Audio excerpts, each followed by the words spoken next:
Couldn't hit live before 4:21. Just the teeniest bit off.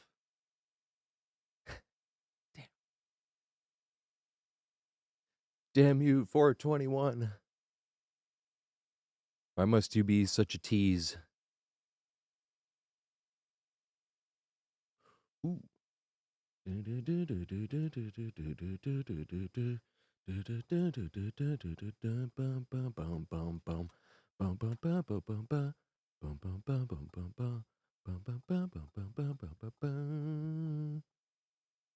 up, Wob? What's up, Day?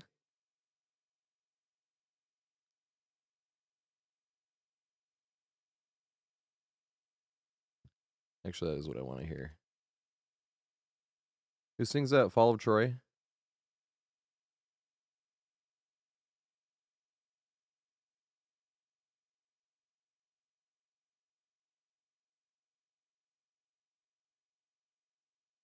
Ooh, Rose Marigold. Well, I got to do Jumpsuit Jake first. You already know.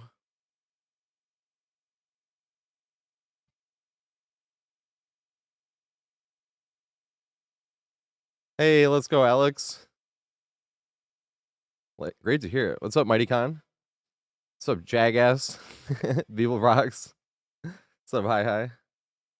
It's good to be Monday again. Oh, it's funny because Monday's the day of the week I'm the most tired usually. It's like my Saturday, I suppose. Making me want to play the song later. Look, I'm running home to you. I don't want to see the day.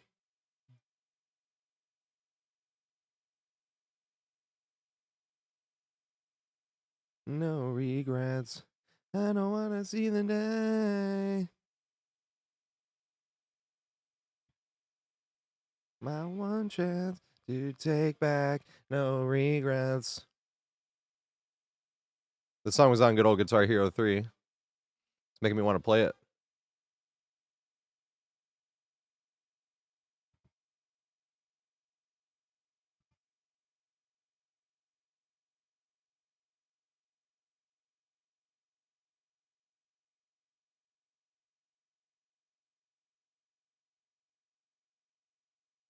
Oh yeah, was it a Chaos Shuffle, Mighty Con?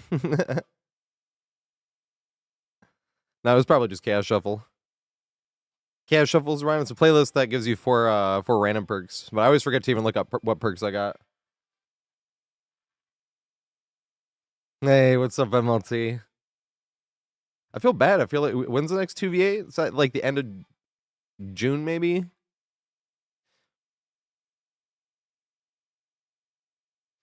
This is called FC Premix by Fall of Troy. I'm gonna play on Guitar Hero later.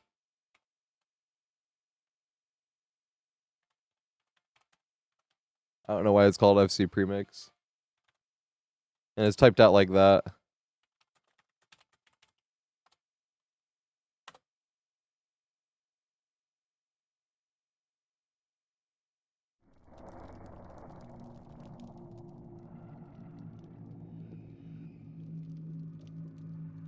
Wait.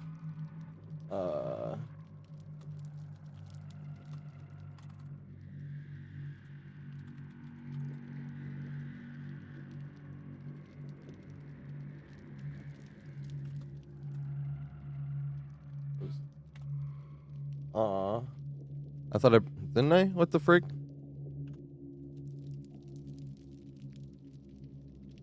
Control. There we go. That, yeah. Nice.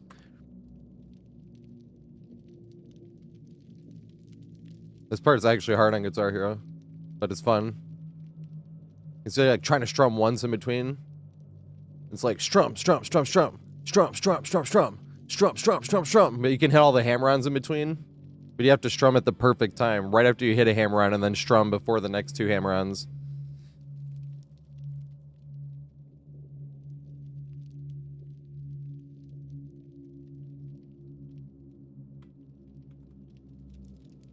What's saying, Dan Campbell?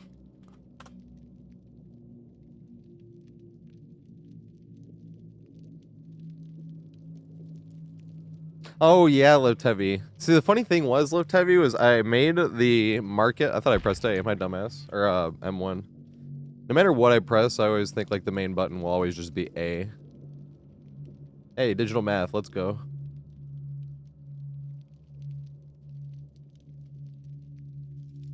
Yeah, I play Guitar Hero. If you, my very first YouTube video actually, I couldn't log into that account because it was on an AAM and I didn't remember the password. So, but if you look up Crazy TatorHead, Guitar Hero blindfolded, I was like 16 years old. And I think I 100%ed The Way It Ends because I had 100%ed that song a bunch of times. And I think the guy I was playing against online and was like, "You're hacking." And I was like, "I can whip your ass with a blindfold on." So I went to my sister, "Hey Katie, can I borrow your flip camera?" And she lets me borrow it for a second. And so I literally pull my hat over my face and I'm facing the other way from the TV. And 5-starred one of the hardest songs in the game. Talking all this trash. And then I typed it out in an Xbox message to him with my, Hey, what's up, Toxic Nicholas? What's up, McDonald? But let's go, Mighty Con. Dude, we could have so many more people playing DBD. This shit is easy and fun. Everybody always act like Survivor's so hard. That's because it's the survivors pretending it's that hard because they want people to think they're gods. But it's like, man, come on, anyone can do this shit. We can have way more people having fun.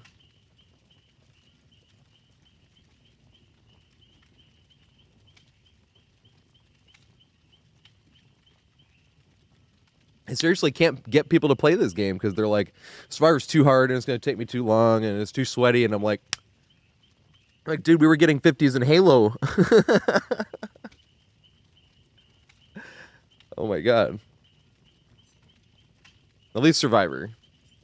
Because I can understand I have to buy a bunch of DLC. I'm like, a Survivor, no. Killer, maybe. You know? Because there's a lot of perks where it's like, do you want to win at any cost? It's like, so you need a bunch of slowdowns, right? Not just slowdowns, but stuff like that. And then you're going to have to buy stuff. But Survivor, it's like, you can go in base kit and have a great time. Can't wait to spend the blood points. Spend the blood points so I can have more fun on Killer again. Because 4 years of no perks, no ends Killer was enough. I'm over that. What's up, Apple Juice? Armin. What's up, mate? What took you so long? Wait, what took who so long?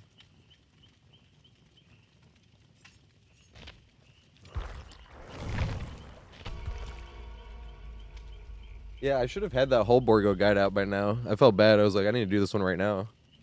And I got really lucky when I was watching Zodi stream. And she was right there.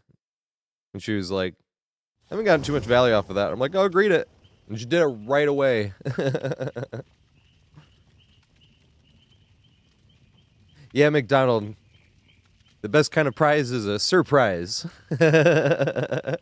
Although I put her in the title, to be fair.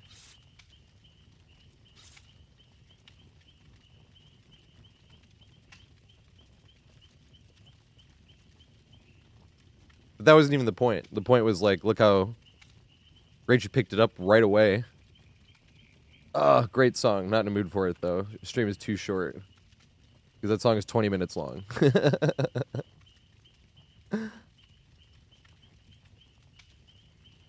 Literally 20 minutes long, that song is.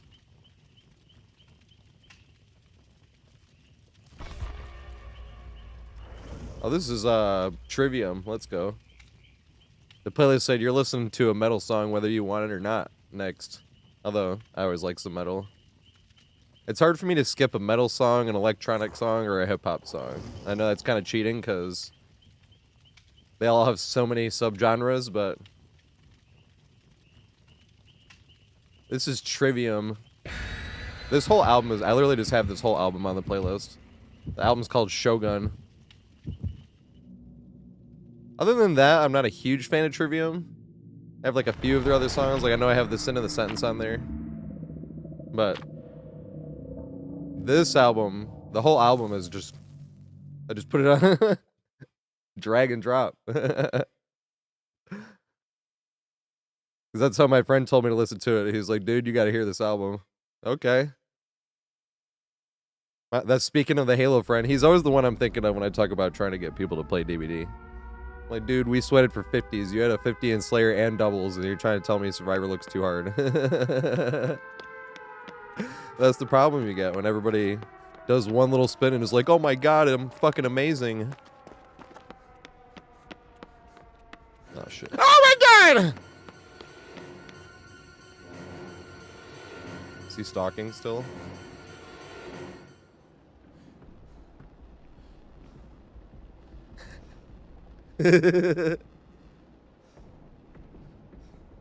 Speaking of which,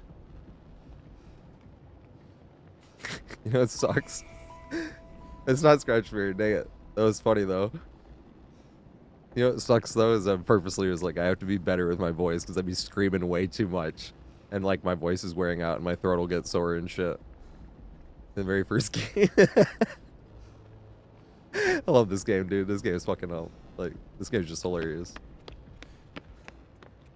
I was gonna make a another looping guide for this weekend, but I'm gonna make the video saying I'm spending the blood points because I want people to be warned. Toxic. Scared the shit out of me too, obviously, but oh my god. And yeah, 13.5 hours of blood webs, right? Also, what's up, Raphael? Hey, let's go, Creamy. I wish I had them all done. I could do one for anything. It just takes too long. It's not like it takes too long, but I always act. I'm like, when I'm full-time content creator, I'll be able to get more done. And it's like, realistically, how much more time would I have? I would have more time because every time where I was working, I could have been just editing instead. But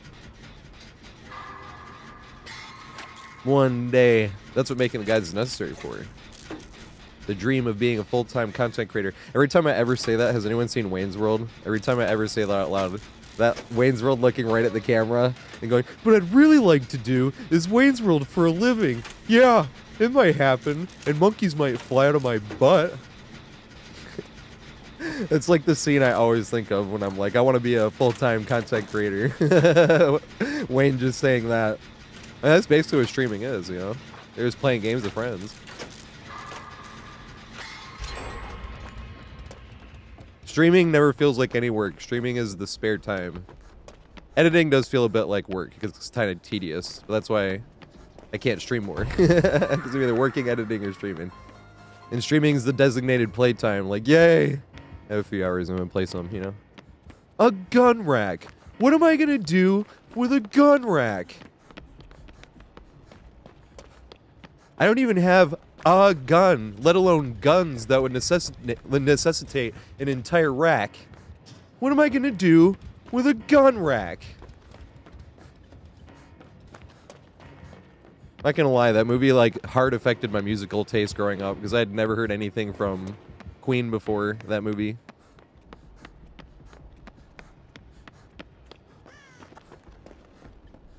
Not Queen's one of my favorite bands. I had never heard. So when he went to play part of Stairway to Heaven, remember it is no stairway denied. I had to go to LimeWire, getting Stairway to Heaven because I had never heard these songs. I didn't understand the Terminator joke for years until because it was like years later when I watched Terminator 1 and 2. And then it was like 2 years after that when I went back and watched Wayne's World. And I'm like, oh my god! This shit is great. I love that movie so much. Enjoy 2 and 2. Thanks for the follow, mate. I appreciate it. Yeah, LimeWire. You know what's funny? I thought this song was just fake because I never heard like a high def version of this. It was always like the like super distorted, like absurd sounding version of the Satisfaction. So I can get my satisfaction. Da-na-na-na-na-na-na. I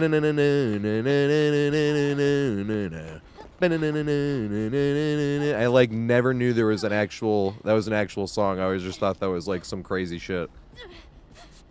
Because it was always the one where it sounded like the soundtrack was deep throating the microphone. I don't know how else to say it. You know when you loaded in a lobby in Halo 2 in 2006 and there was some little kid. You know what I mean? Like that's what I mean. Deep throating the mic. I don't even know if this mic can make it happen. That probably sounded obnoxious, but it probably didn't sound the same.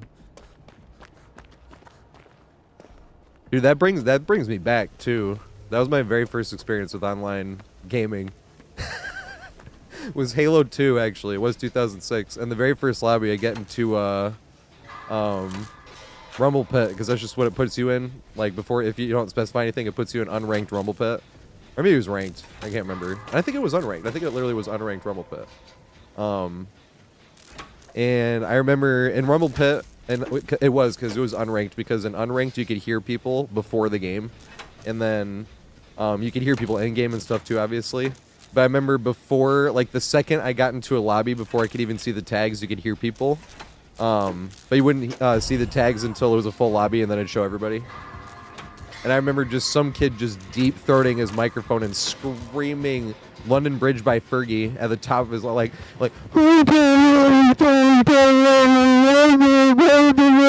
and then, like, literally everybody else in the lobby starts deep-throating their microphone and doing the same shit. And I'm just like, this was my very first experience with online gaming. And it felt like the Wolf of Wall Street. You know, in the Wolf of Wall Street, when he's like, I couldn't believe how they talk to each other. I was hooked in seconds. Because I was already laughing my fucking ass off before the game even started. Because I was like, what in the ever-loving fuck is this? This was a back in my day moment. Like, you didn't have people to talk to or play with unless you were in the same room, you know? That's why we got used to roasting each other if someone got whiny. And why I always want you guys to roast me when I get any type of whiny. Because that's what real friends, at least me and my friends always did. If somebody was getting whiny, we were roasting them for it. But that was the first time ever where it's like, I'm going to play video games with people that are not in the same room with me and be able to talk to them. And then that was my first experience. And I was like, oh my God, I'm going to do this for the rest of my life. I was like, this is absolutely wild. I will always remember that. And yeah, Alex Soros. I never even knew that was a real song. I have it on the playlist now. It's like Benny Benassi or something. Hey, what's up, Deontay? You been watching the playoffs anymore? Because I don't blame peeps when their team falls out if they don't keep watching the playoffs. Oh my God. Is this guy glitched?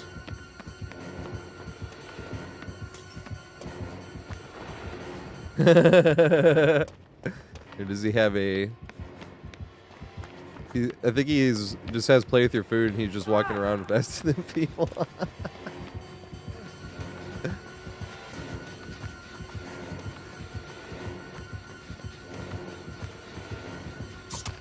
Yeah, get out of the way in the biatch. Oh, shit.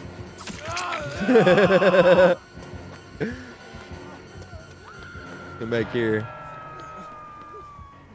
Aw. Come back here. It'll be funny. Oh, shit.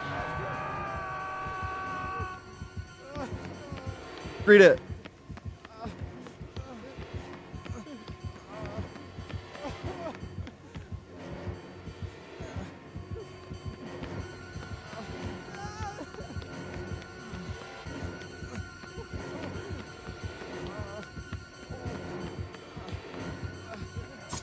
Yes!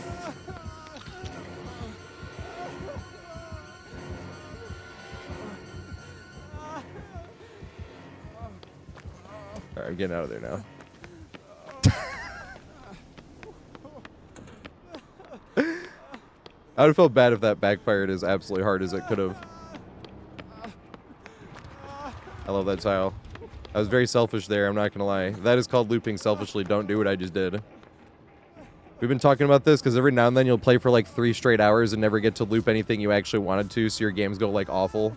Because every time you go to try to run somewhere, somebody's getting healed there, or they're about to finish a gen or something, so you gotta like turn around and just go somewhere, wherever the fuck, you know?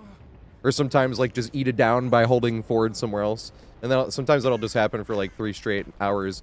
And you're like, man, one of these times I just need to play a little more selfish for just like one game. And just loop what you want to anyway. Don't do what I just did. That was extremely selfish.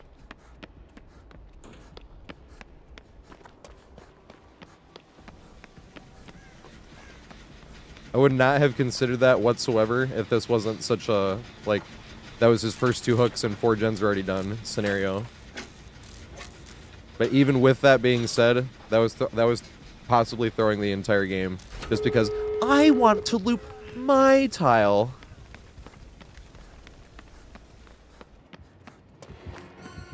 Where in the fuck? Oh my god. Watch this. Okay, I was like, watch this would have been a tombstone. That would have been extra hilarious. Just get picked up and stabbed right there. He's got such a fast walking build. This shit is hilarious. Oh my god. To the besement.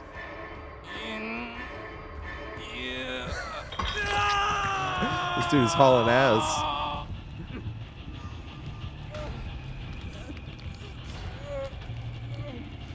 Yeah, apple juice. If you try to run that against an artist, you know what's funny? I have ran it against an artist and it worked, but I remember the whole time being like, this shouldn't be working. They should just set up a bird on both sides and then push one way. Easy hit.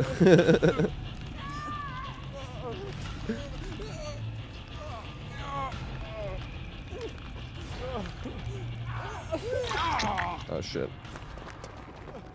People just like True. I am biased, so I'm going to give you a biased answer, but I like True. I've liked True forever. But I tend to side more with killer mains, apparently, on a lot of stuff, even though I'm a survivor main.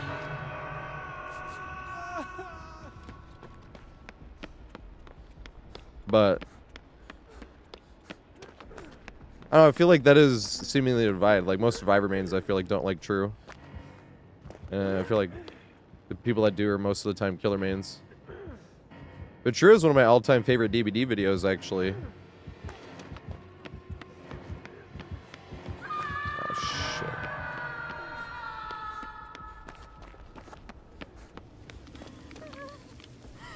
shit. You first, and then you second.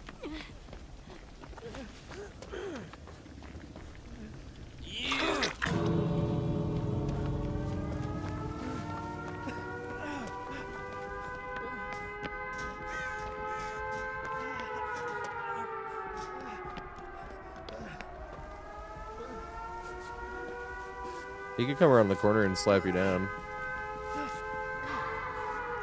Or not exposed, though.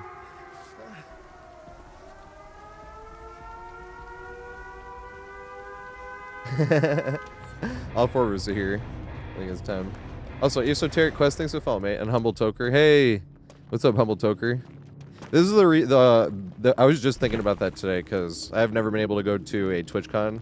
Eventually, and that's like another thing too, right? Like you'd have to, I would want to be a full-time content creator and to be able to afford to go to it. Like then you'd be like, that'd be awesome. But I would just end up bringing like so many, well, it would have to be at a place where weed is legal too, because I would buy a bunch of like joints and shit. That'd be awesome. That's why I start the stream at 4:20 p.m. every day, or not every day, but Monday through Friday. Because if I work, I can get a shift in and still stream, because I can work 9 to 3. I work at a dispensary as well. I clock in and pay taxes on selling weed, and that would get me thrown in prison in some states.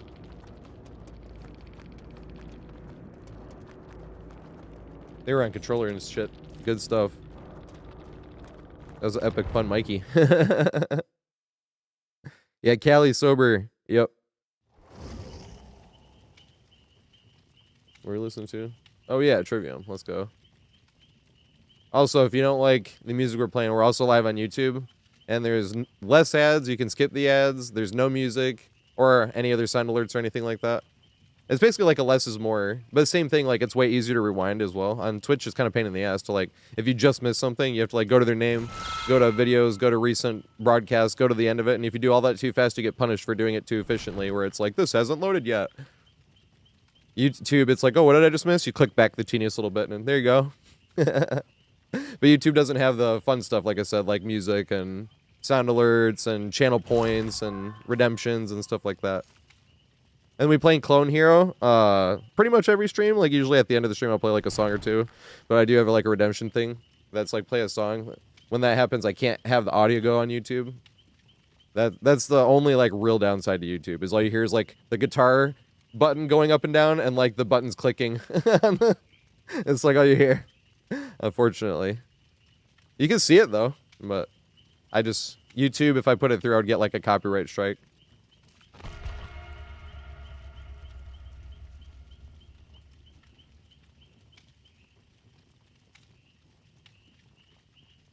Yeah, I read both, but same thing. Like if I'm looking at this one and then there's like 5 new ones before I go back to this one, and then I'm trying to catch up. But Twitch is closer. And I'd been streaming on Twitch a lot longer because we've only been able to stream on YouTube for like a year-ish, I want to say. It's been like a year, right? Because Twitch used to have a rule where there was the exclusivity clause, is what it was called, where you could not upload your stream in its entirety to any other platform for 24 hours. And that was basically guaranteeing that you couldn't live stream on multiple platforms at the same time. And then they changed that like about a year ago. Now I actually kind of want to make a little short about how you can see when anybody's live, because if you're looking on the YouTube page and you're seeing any of the videos, if their channel icon is outlined and glowing in red, and if you click that, that part of it, if it's outlined and glowing in red, not only are they live, and that's why it's glowing in red, is they're actually live right then, but if you click the glowing red icon, it takes you right to the live stream on YouTube.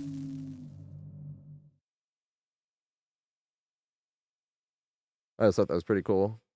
I didn't figure that out until like 2 or 3 months ago, I want to say. I was like, oh shit.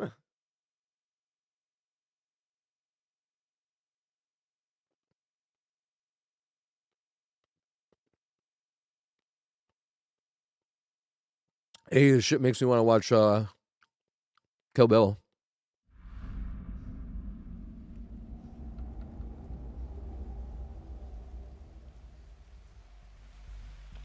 Pause right here. Just get the intro.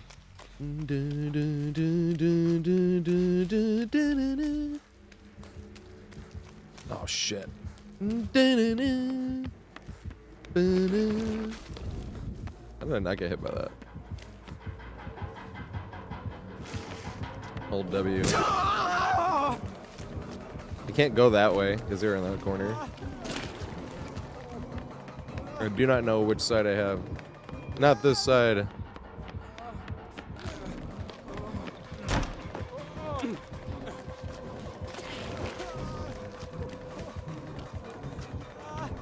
They leave chase here. I did not. I'm gonna jump this way right away. If they jump out that way, nice. That's what I was hoping, because I can jump this one here. Maybe I shouldn't. Maybe I should go this way. No, I guessed wrong. That would have been sweet. That was close.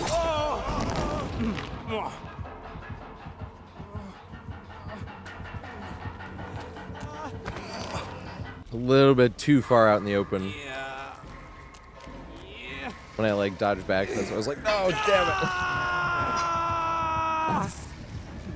I thought it was gonna be sweet if they went all the way underneath the thing and try to cut me off at the other stairs. And that's why I was like, oh fuck, I guess wrong.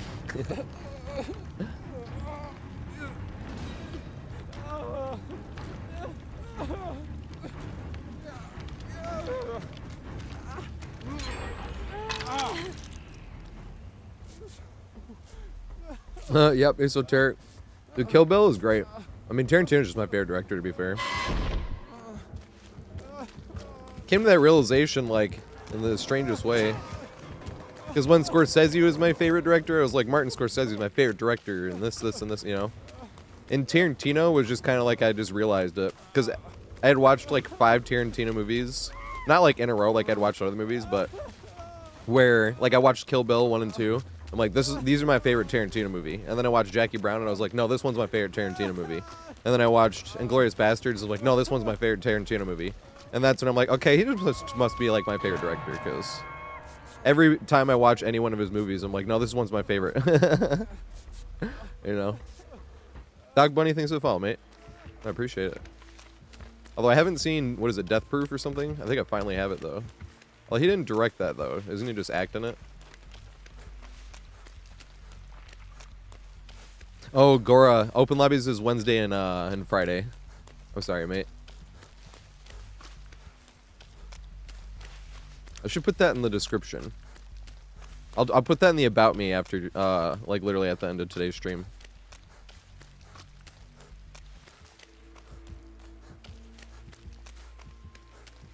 You know, it's funny, I thought about it doing on Monday, but the reason we did Wednesday instead of Monday was I thought Monday would be too much of a surprise.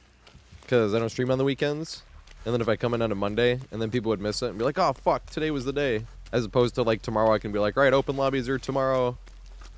And originally I wanted to do Tuesday and Thursday, but most people are available on Friday. Open lobbies would be the best on Friday, so I had to be Friday and something. I didn't want to do 2 days in a row. Dang, if we're in communications, I think I could have done this in time, but they're going to teleport to this. They didn't. Nice.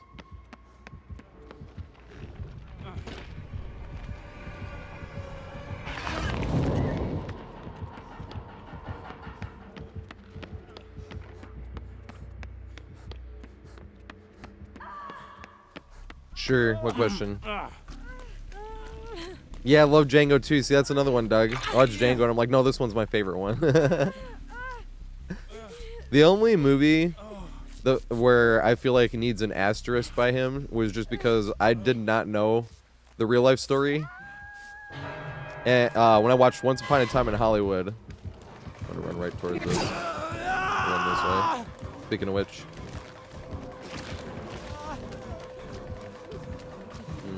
Is there anything to loot back here? There is, thank fuck. Oh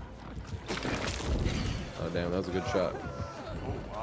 I even picked that one because I thought it'd be harder to get hit by the thingy on.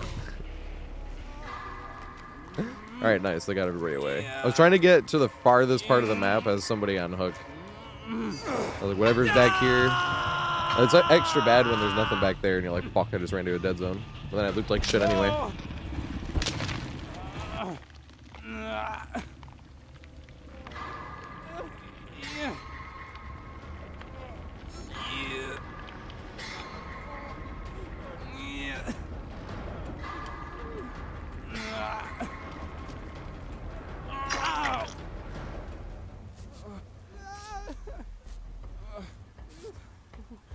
The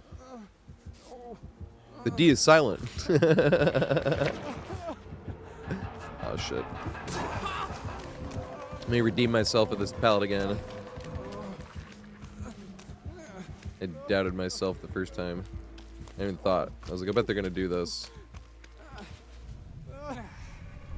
Yeah, strawberries, yep.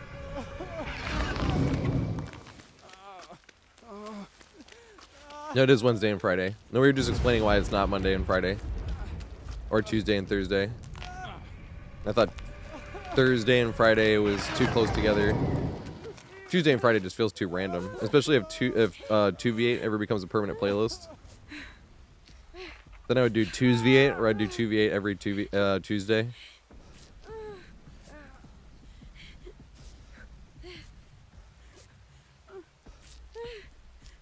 Hey, good stuff, Torch.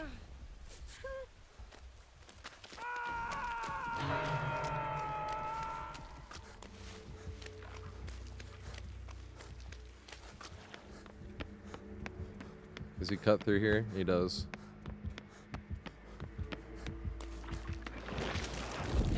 Oh my god.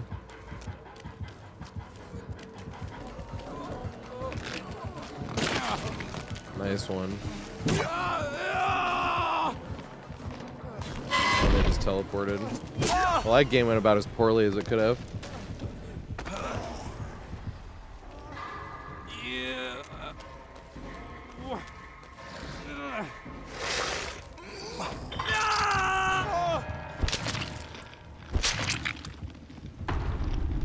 What's up, Laura?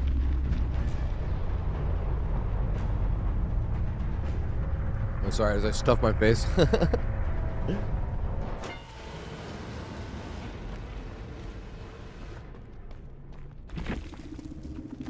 was a good-ass unknown, though.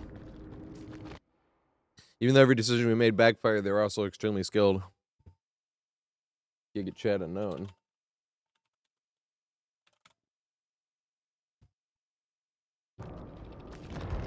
Or sometimes as DBD.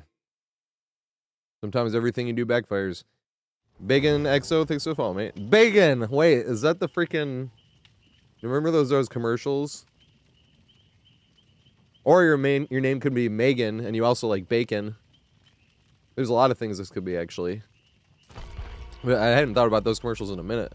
It's bacon!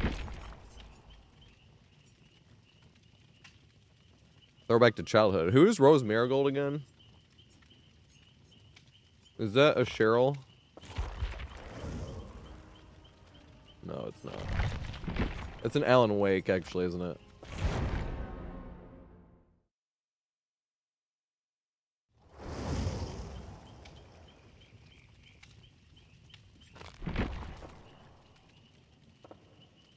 Or it could be like the song, begging, begging you. I know it's actually begging, but it does sound like begging. Wait, whoops. I actually think it's number 3. Yeah, it's number 3. Okay, there we go. Oh my god, this song is good as fuck.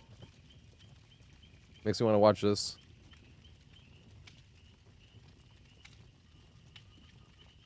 This is Kill Bill 1, right? Isn't this when she gets the sword?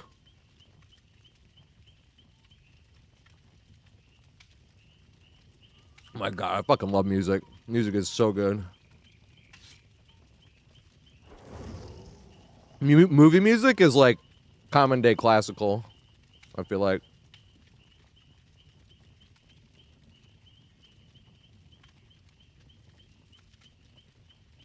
Or current day. Common day? What does that mean? I was gonna say it right, but I was high. Oh shit, okay.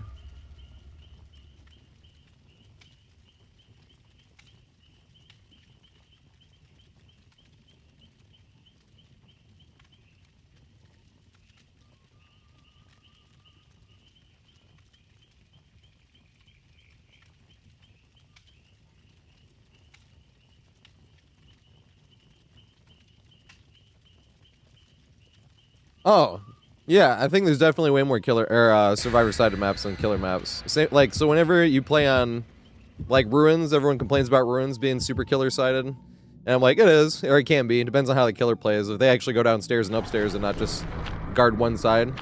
If they guard one side, it's like, alright, we can't do shit against us unless we're on communications. Like, in solo queue, you're just, you know, fucked. Nothing you really do. But I don't think they should change it either. Because for every one of those, yeah, exactly. There's a bunch of other survivor-sided maps to make up for it. Killers gotta have some fun too. The other thing is they pretty much always will cater a little bit more to survivors because they need 4 times as many people playing survivor as they do killer. They need that balance. They need 1 out of every 5 playing killer. But that's why I feel like most of the times people with like thousands of hours are survivor mains as opposed to killer mains. Because killer's a bit easier to just pick up out of nowhere. But killer's actually challenging mechanically versus survivor. I don't think survivor's hard at all mechanically. We were just talking about that earlier. How it's hard to get people to play DBD because they think it's so hard, but that's because all the survivor mains are out being like, oh my god, I'm so fucking amazing. I'm so cracked. I'm juicing this killer. Oh, 360. You know what I mean? And it's like, dude, this shit's easy as fuck. not like saying anything against it. It's fun as fuck because there's still a lot of 50-50s to go with it. You look at the last game, not only did I get outplayed the whole game by a great killer, but I also lost like every 50-50 I even tried. You know? That shit can happen too. So it doesn't really get old either. But when you first pick up the game, like, you're chasing the survivor, so it's basically up to them to lead the chase. That's just kind of how it is anyway. But when it's a brand new survivor and they don't know where to go, they'll go down like super quick because they just led the killer to nowhere. And then went down right away. Oh god, it's Tarper. That was funny, he was just standing down there, she jumped down and got it. But same with like the 2v8, right? Like the 2v8's hilariously survivor-sided. But that one's the only one that's like super easy for me to swallow and not whine about when I'm playing killer. Because, or when you're playing something that is super survivor-sided, but that's just because like, look at the queue time still, like everybody wants to still play killer. Because you have a friend to play killer with, because that also plays into playing killer. Like, there's people that play Halo that like never play free-for-all because they like having a teammate. That also plays into it. So not like the whole responsibility for the game rests solely on their shoulders. Because that's what happens in free-for-all.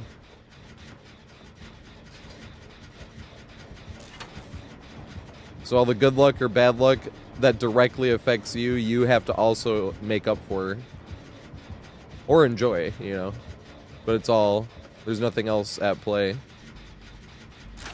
which can both be relaxing and frustrating, you know.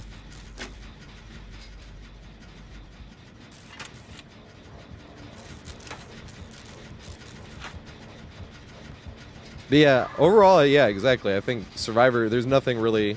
There's like 3 total vaults in the entire game that are hard to hit, and that's like technically mechanically challenging, right? Where you have like a tiny little distance to run out of your way and then turn to get the running vault. There's very few you can like think about. The small boat on Pale Rose, that one brownstone, and the brownstone's more an angle one. Same with coming down the stairs on that greenhouse on Disturbed Ward. That's a hard one too, but it's more the angle. The one that's kind of hard, because there's 2 of them, and you have to hit them both, and they're not as hard as like the small boat, but it's just the fact that you have to hit 2 of them over and over. But the bad version of the small docks, or the bad version of the docks on Grim Pantry and Pale Rose, I made a video for that one. Stuff like that, but the only hard thing is hitting the button at the right time, you know? That's why I think of Wesker's Hug Tech as being like the hardest thing in all of DBD. Because some tiles, Wesker has to Hug Tech twice, and hitting that shit twice, that's what I'm like, that's juicing. There was juicing, you know? Like, my fucking god. I only remember getting hit by that one time. On Garden of Joy, actually. It was in that back corner. Like, that's the thing. I remember getting hit by it one time, and I was like, holy shit, this guy's a fucking god. But I was looping that back parking lot area. And he hit the first one, and I remember thinking, I was like, oh shit, that was close. He'd have to hit the second one, though. Right into me. I was like, oh my god. That guy is fucking Jesus.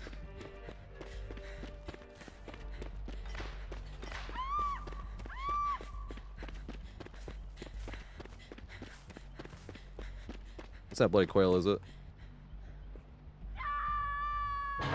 Hey, what's up, literally me? It's not Bloody Quail. Let's go.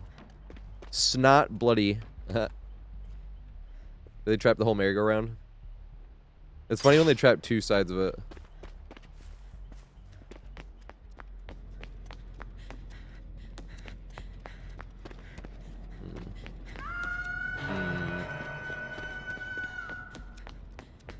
They're in the basement against Tarper. That's very bad. Oh my god. Alright, go on the merry-go-round. Chase me. Please don't have that one. No, he has that add-on! That's what I just went to start saying. Said, please don't have that add-on. He does. He has Restone. It opened itself back up. That sucks. That's the only add-on he has that can do that. Found out the hard way. Ben, 5 things to follow, mate. I appreciate it.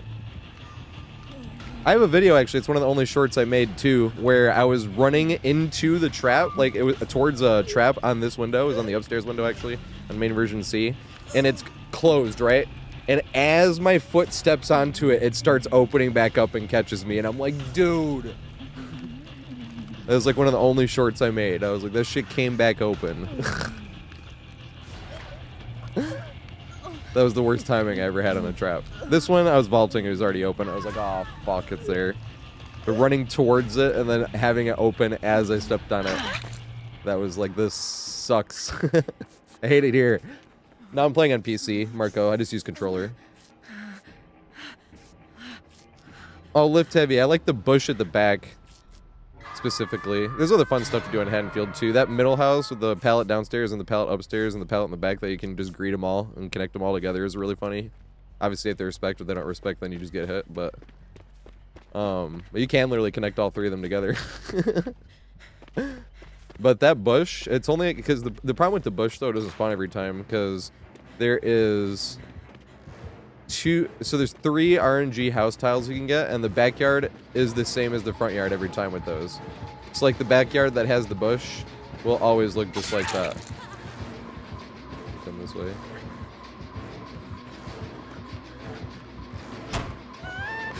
Bruh. I was just trying to help. Uh-oh, you're gonna get hit though.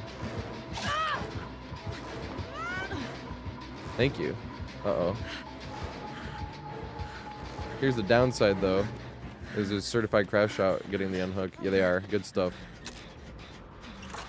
Because me and Keiki are the... or, no, Keiki, there we go. Are the only two that are not on death hook. That's why I was like, oh shit, this sucks that we're both over here.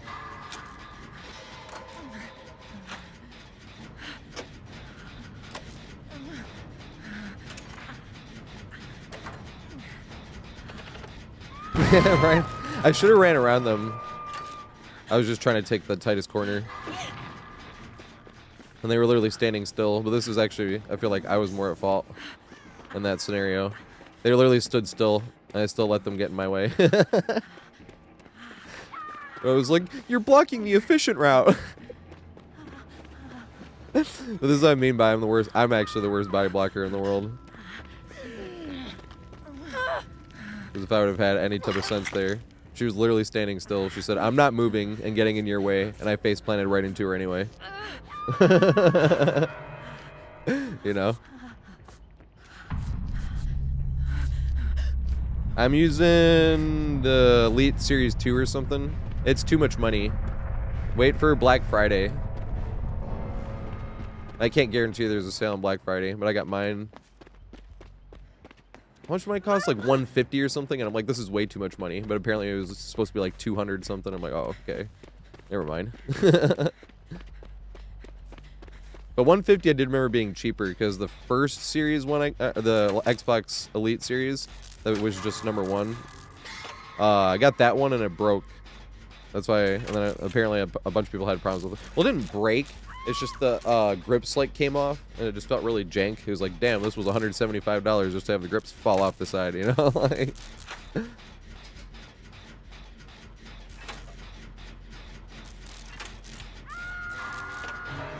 I like Trapper. Faye, the fun thing about Trapper is he's one of the only killers that are always scary, right? In Trapper, the fear stays with you into further matches. I can't tell you, like, just this match, right? The next, like, 2, maybe even 3 matches I play against, every time I turn a corner or walk through some grass or something, I'm gonna be like... in my head, like, I'm not gonna physically do that every time, but in my head, I'm gonna flinch a little bit every time, like, oh yeah, wait, it's not even Trapper anymore.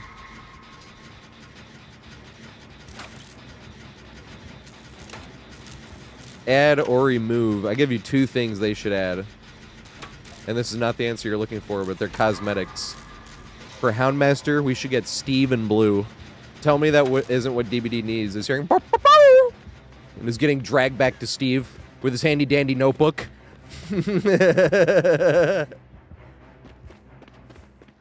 Oh my god. That's what DBD needs. That's #1. And #2, this one's more serious note though. This would just be sick, but also not possible. Is for Knight, they should get a from Lord of the Rings 3, a Witch King of Angmar. Oh shit, that sucks. I actually wanted to get off the generator, and they gave me a skill check. Boo.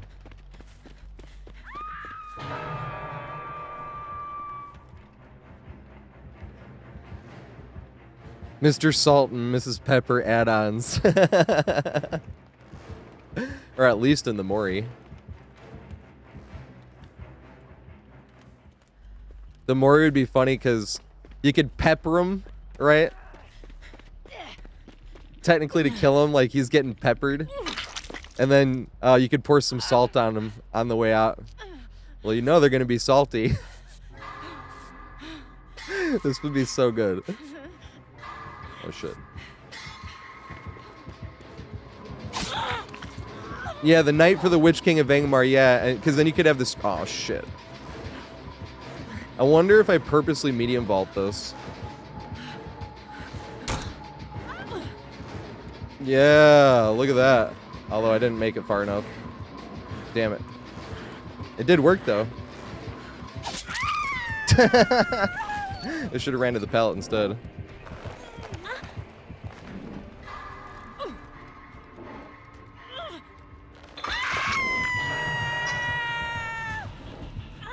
Damn it, that would have been sweet. I couldn't like believe it actually worked for a second there.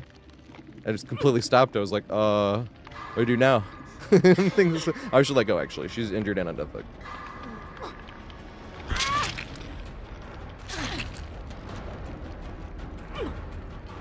It was interesting, though. Removed from the game. Dead Hard and Dramaturgy. Of anything in the entire game, those are the only two things that make me feel like I got cheated. You did what you were supposed to, you outplayed them, and then here you go for a swing. Just kidding. I pressed my button. And now you have to pretend that you got outplayed. It's like...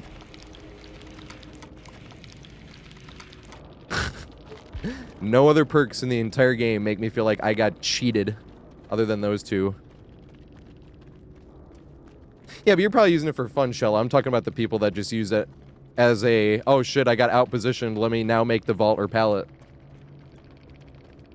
You know, with finesse. This is why they need to make finesse not work if you're exhausted as well. Just my opinion, but... I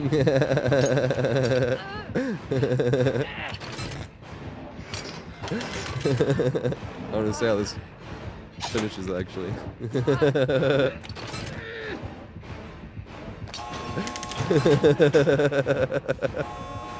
This is funny.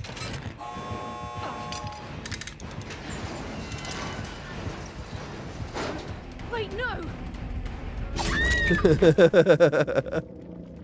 That was funny. This is the one where if you get yourself out, you die, right? Or not die, but you're slugged, right?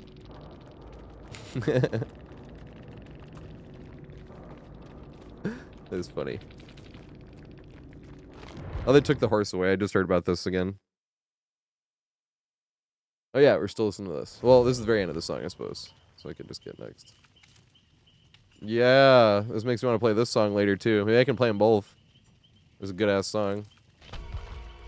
It's a really good warm-up song on Clone Hero. Hey, what's up, Q? Sir Osirik. Wait, somebody subscribed and I put it on. Hey, it was Zach Sunday. Thank you so much, mate. I was like in the middle of doing something dumb and I was like, I need to properly thank them in a second. I almost forgot. Thank you so much, Zach. That's our 8th subscription. What Survivor do you want me to play? If Zach is still here and didn't angrily leave. Because I'm a dumbass, I do that. I'm like, I need to properly thank them instead of being like, oh, thank you, whoever that was. And then I'm a dumbass and forgot. New serve, let's go. Aurella. Aurella is the first Survivor that came out in a long time that made me want to use perks. And eventually I will spend blood points on Survivors, Aurella, and Forward. Because Aurella was given the 5 toolboxes and or like these 5 and these 5. So this collection has been tainted. And all new Survivors collections will be tainted. And then that way I can, when somebody wants to build requests, like if they're gifting subscriptions or something, and I'm like, hey, I can, because then I'll have something to offer instead of just, you know, what Survivor you want me to play. I feel like I don't have anything to offer when people subscribe. I used to literally put on my tap shoes and tap. Hey, good shit, Soulblade. That was a funny ass match.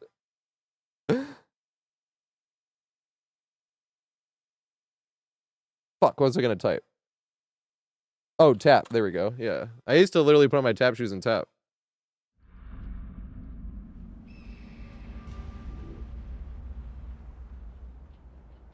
This song is so much fun to play in Clone Hero. No, not gonna lie. Now I don't know which song to play. FC Premix or Love Spreads. We can do both though if we have enough time. Oh yeah, Springtrap. See, remember I said the Trapper PTSD? I'm walking through bushes like... And it's a clown.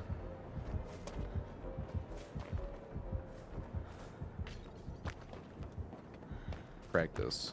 I messed this tile up. Because you can't loop this part too tight. You see how it pushed you down? You have to actually loop it a little wide coming around the stairs. And I always mess that up. Did he break the door already? He did not. Nice. Dos Equis is still strong. Hey, what's up, Kelly? Everybody go follow Kelly. Kelly's awesome. I can't... Kelly's one of the peeps I really want 2v8 to become permanent for. That would be epic. 2's V8 would be awesome.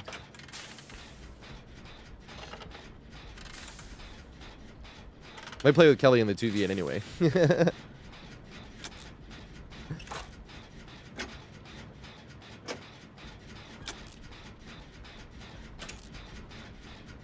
I know, right? I feel like when Kelly starts her night stream, when I do a full 4-hour and 20-minute stream, I think I just barely miss Kelly though, don't I? Because that means I'm usually ending stream at about 8:40.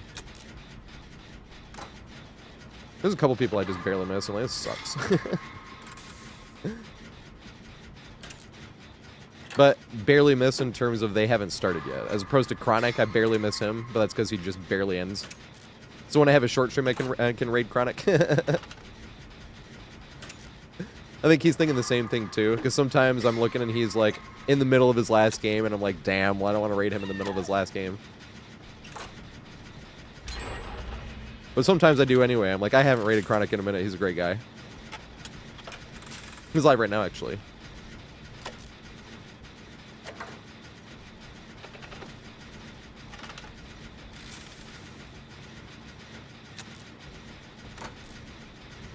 What's up, Discard?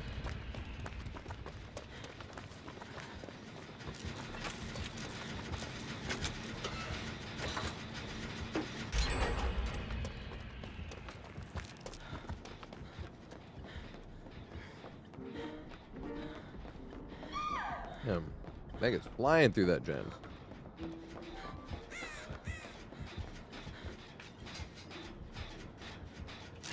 Oh, somebody asked me about The Witcher. I never played The Witcher, but I think it'll be good for DVD. I want everything in DVD. I don't give a shit. I think DVD's great. We got way more people playing it. Survivor's easy as fuck. That's why I want to have a map guide for everything. And then I'm going to make a video once the guides are done, or at least the full map guides are done, and it's going to be why you should give DBD a try in whatever year. I was going to talk about, like, don't be worried about all the DLC, because if you want to just play Survivor, you don't need anything. Survivor doesn't need anything, and you can have a lot of fun, you know? Like, Killer, if you want to win or do well, you probably will need to buy some things. Right off the bat, at least. But if you get into DBD this way, then it'll happen naturally. Because I think the first thing you do, right, is you play Survivor until you're not scared of the killer anymore. Because when you first start DBD, especially if you're not like that into horror, it's like the killer's coming at my very first DBD game. Because like I'm not super into horror. I like horror movies, but I don't go out of my way to watch like the new horror movies this year or anything like that. But I just like movies, you know. And if there's a good horror movie, I'm like, all right, I want to see it. I'm not a movie buff yet, so there's a lot of good horror movies I haven't seen yet. There's just a lot of good movies I haven't seen in general. But it's not like I hate horror, I just wasn't super into horror. So here's why I started playing DBD, because I had a roommate, we called him a nerd and I was a geek. Because he knew like way more broad knowledge about like the new games coming out and like how they played and just like stuff like that in general. And I didn't have knowledge of that, but I would always just play the same games and get way too in-depth on the games I played and sink like thousands of hours into them, you know? So I was the geek and he was the nerd. Right? But I remember him telling me about DBD when it first came out. And he was telling me about this new game. It wasn't even out yet. He was telling me about this new game that was going to be a 1v4. And he was showing me like gameplay of it before it came out. And I was like, this seems really interesting, but I was playing Halo at the time, or Destiny or something, where I was just like, yeah, whatever, I'll give it a try at some point. But when I got a PC, I wasn't thinking, when I built the PC, I wasn't thinking about like what game I was gonna play, because I was still gonna play some Halo and stuff, you know. So I was like, well, what game do I? I didn't even know that this wasn't a PC only game. I thought it was only on PC, so I was like, what's that 1v4 horror game? I typed in on Google 1v4 horror game. And the funny thing was, the first thing that pops up, obviously, Dead by Daylight. And I was like, nah, that doesn't sound familiar. I was like, because I'm sitting there looking through it. And I'm like, nah, this doesn't sound familiar, though. I'm like, what is it? And I was like, is it really Dead by Daylight? And I'm like looking up gameplay videos of it. And I'm like, yeah, it was Dead by Daylight. I'm like, huh, that's weird. I was like, it didn't ring a bell, like, at all. He's looking for it, too. I should probably go this way, right? This view's coming from this way. I didn't go all the way to this corner over here. Somebody else is going that way too.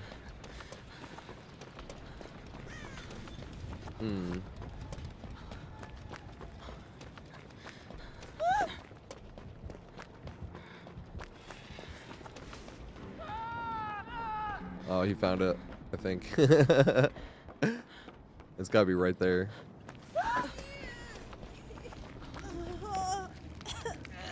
At least we got her off.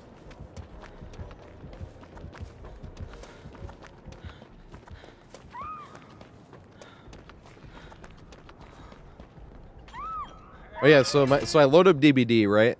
And I had never played a mouse and keyboard before on anything because I was just controller. And it's funny, now I use controller on Survivor. I use mouse keyboard killer because it is better, but I like controller more for Survivor. Anything third person, really, I like controller more. Like Rocket League and shit like that, I use controller. I'm not gonna use mouse and keyboard for Rocket League.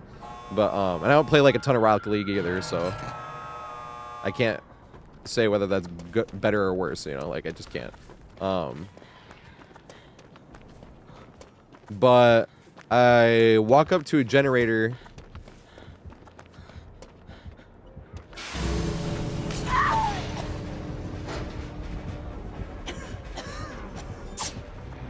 Damn it. I was hoping I'd get hit and forced out. I mean, I was kind of forced out anyway, but probably should have opened it in the first place. Damn it.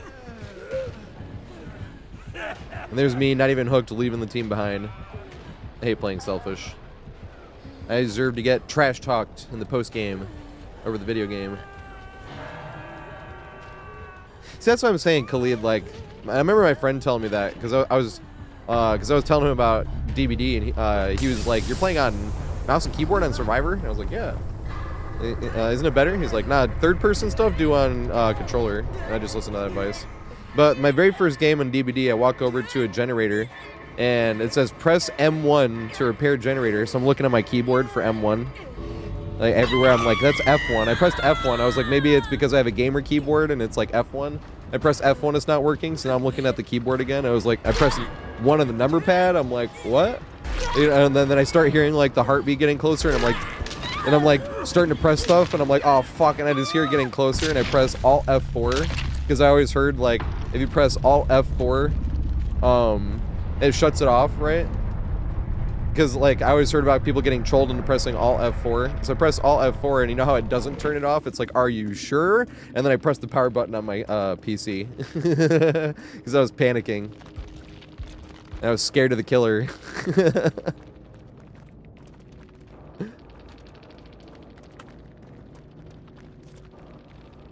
Damn, see, I shouldn't have gotten the most points.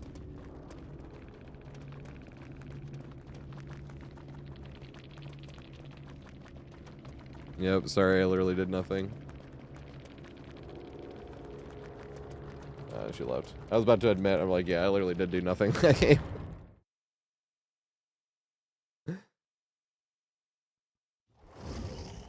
Emily. Do another Orella. Do another Orella. I failed you.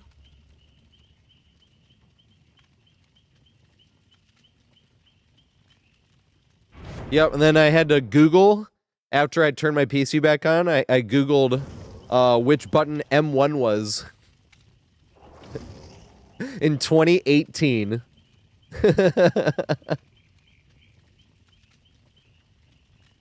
Yep. And it like wasn't exactly an easy answer because it's like such a given that it's like, what? When someone was like, the main button on your mouse, and I'm like, that was like one of the hardest I ever face palmed ever. Oh. Especially back thinking on how I couldn't figure out what the main button on my mouse was before being so scared I turned my PC off over a video game.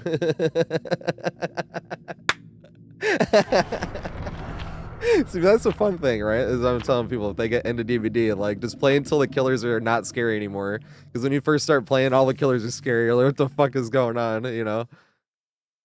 And then when you start getting, if you know, because everyone is going to get annoyed at some point. You start getting annoyed with how the killers are playing. Now you play killer. And I'm going to specifically say, go out of your way to get everybody on Deathhook first. Because it is so fucking easy to get in the highest. This is why you get killers in the highest MMR with like 150 hours. Because if all you do is just like tunnel the very first survivor every game, you'll get in the highest MMR. Like not that not that slowly either. Like literally you could get in the highest MMR in like a day or two, essentially. Because when you kill 4 survivors, you gain MMR from all 4, and if they have higher MMR than you, it's like you won. It's like you killed 8 survivors, right? You know how they say the highest MMR is like 1400? If you kill 4 survivors that all have higher MMR than you, you gained 80 MMR from 1 match. That means in 10 matches you gained 800 MMR. That means in 20 matches you're already 1600, which is way over 1400, you know what I mean? This is what I mean by don't just like try to learn how to play the killer. Play power only on the killer until you and I was like, and have fun doing like power only, like trying to learn the killer until same thing, until you get to the point where you're like, fuck, these survivors are playing like dicks, what assholes, and shit like that. You're like, and then that's when it's gonna be like, yeah, Survivor is really easy, and now this is what the guides are for, right? So it's like now, whatever you're, because by that point, if you have enough hours, you're gonna be like, I hate this, this, and that map. Like, there's nothing to do on Survivor or Killer, right? And that's what I'll have all the map guides for, so you can look at your 3 like least favorite maps or whatever, and see all the shit you can do there.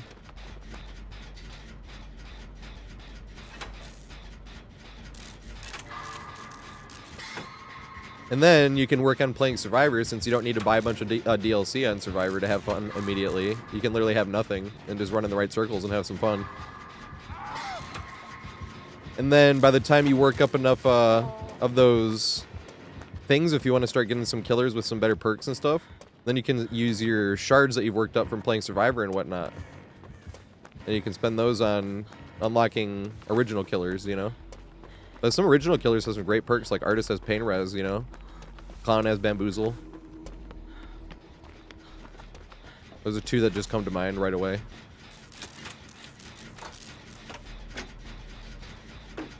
I would say more than that, but...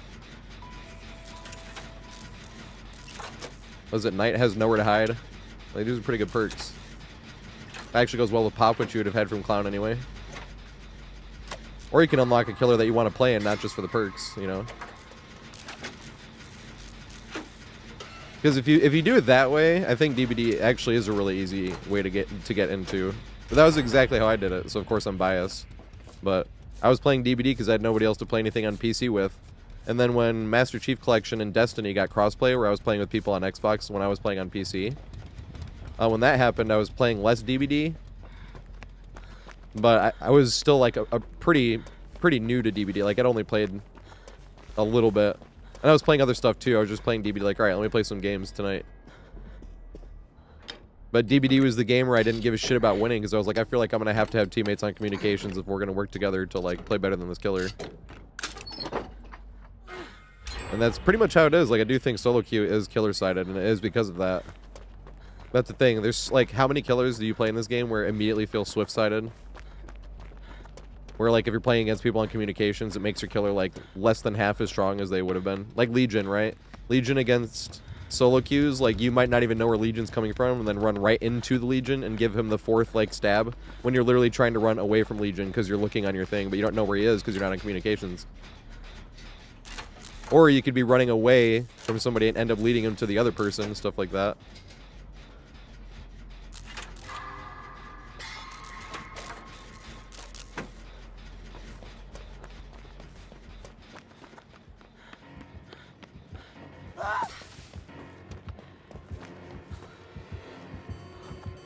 You got Bamboozle.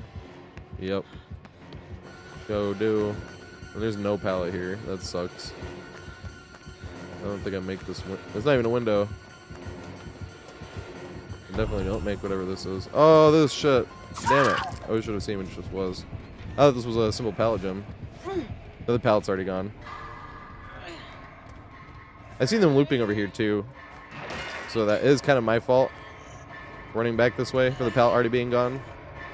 At the same time, I didn't want to loop at Shack because what if Basement's at Shack? We like just played 2 games of Basement. I don't want to go down in Basement because I don't want to throw Shack pallet.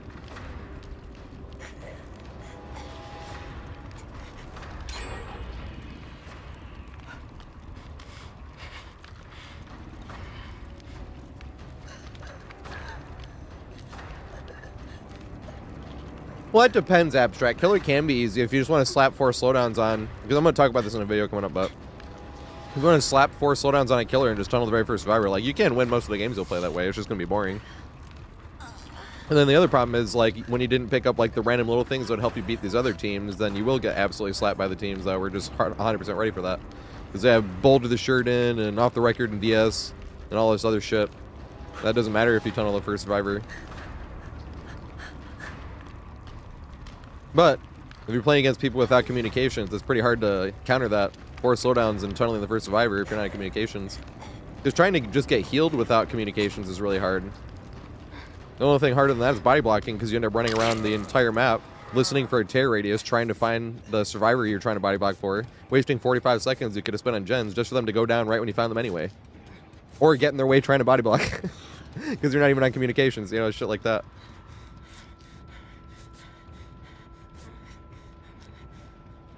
Or if you're on communications, you could even be trying to go find out body block for them, and then they have decisive strike, right?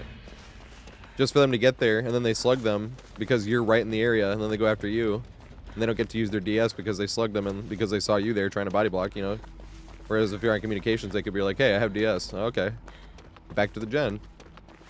But if they knew that anyway, you'd be sitting on the gen anyway. That's what makes it more fun, like, if you can escape like 1 out of 4 matches, I always felt like that was good.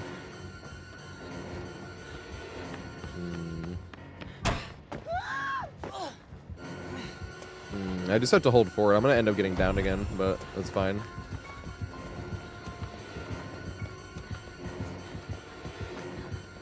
Oh, the pallet's gone. Big sedge. Holy fast fall. No! I thought I'd avoided it. It wouldn't have mattered because I would have gotten hit anyway. Alright, hopefully basement's not here. Then I'm running towards basement this time. But I was trying to take him as far as possible from that hook over there. Basement's not here, thank fuck.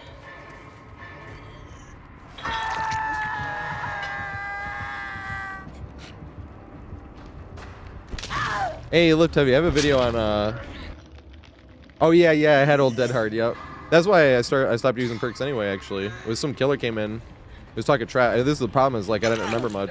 Because I wasn't streaming like super consistently or anything back then. And I was fucked up on drugs. Like, I had taken a little Xanax there too. Now Xanax was like a new thing. I was just starting to take that. That was when I started to lose track of days and shit. But at the same time, I wasn't exactly paying attention to someone's gamer tag coming in. I didn't even see that clip until like 3 months later when I was going through clips and I'm like, oh shit, somebody else clipped this. And then I saw... But I was already sober when I saw it, so you could see like a huge difference.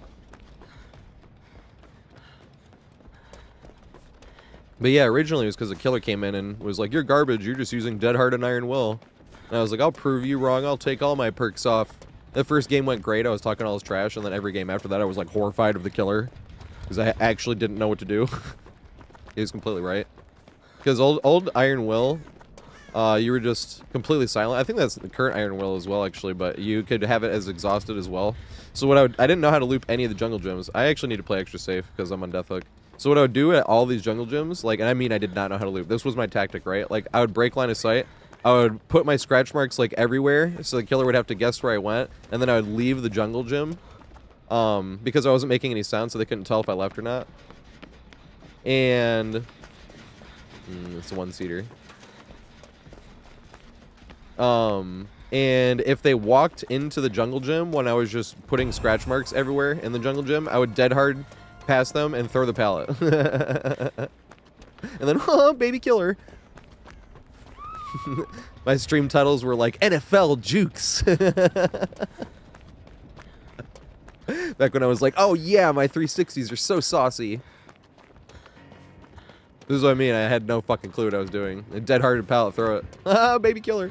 Oh shit, I am fucked actually. Nope, he didn't see my scratch marks.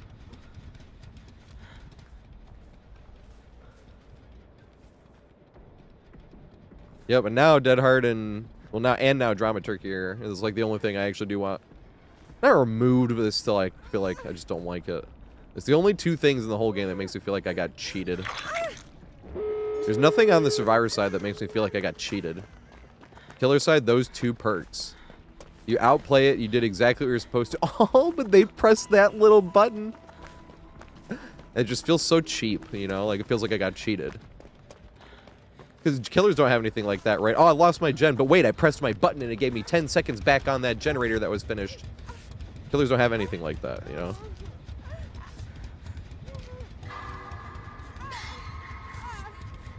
That's the thing, is Drama Tricky at least has other fun stuff going with it. But even when you do get exposed, a lot of times you can make it to the pallet or window and then you can loop it out. When it's used like that, obviously.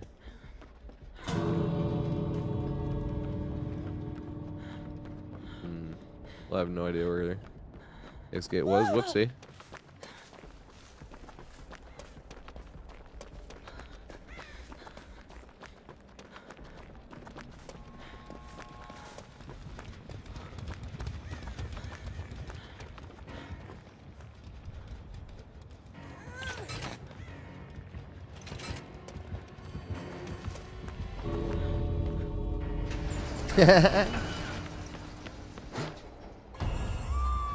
Oh man, I'm sorry.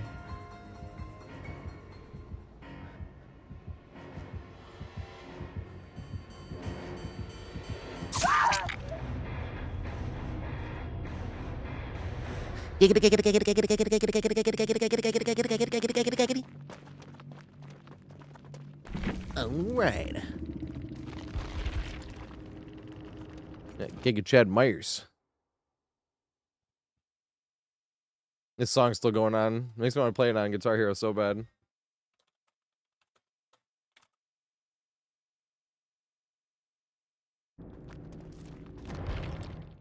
I ate too much. Doesn't it feel great? Or are you in the ate way too much where I feel like shit? You're like, I wish I didn't do that. What I mean, the Messiah ain't my sister, ain't no king, man, she's my queen. Put you in the picture, let me show you what I mean. The Messiah is my sister, ain't no king, man, she's my queen. This song is so much fun to play on Guitar Hero. It doesn't have like crazy hard solo or anything, but it doesn't really ever stop. It's like a perfect warm-up song, but it's a fun song to play when you're already warm too. So I might use it as a warm-up song and then play FC Premix later. My sister ain't no king, man, she's my queen. Me put you in a picture, let me show you what I mean. Dashunka Krasotunka? Dashunka Krasotunka? Thanks for the follow, mate. I'm sorry if I'm butchering your name. I always like to give it the good old-fashioned honest try, though. No matter how foolish it makes me look. Holy shit, Shoreline. Thank you so much, mate. Wait. Who do I need to play for Zach Sunday? Oh, no. This was for Zach Sunday. Let's go. Shoreline, thank you so much, mate. Let's whatever you want me to play. I got all the stars in the game, too, like including skins, so if you want me to play, like, James or something like that. Base first into killer.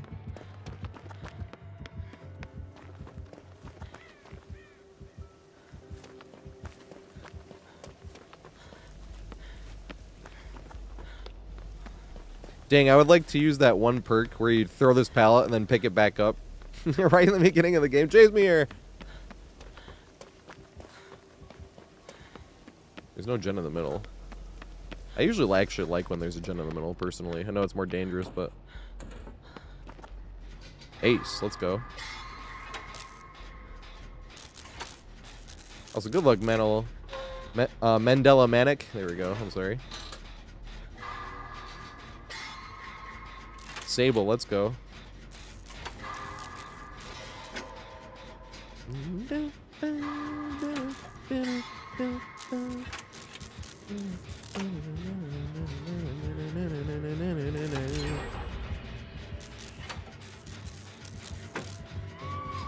Hey, Prestige 67 Lara. That's good shit. You're too short, though, of greatness. And then you should never anymore.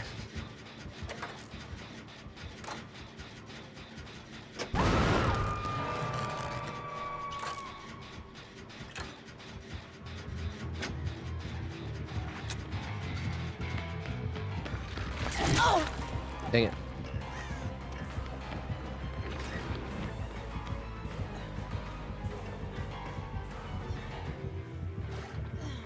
Dang it.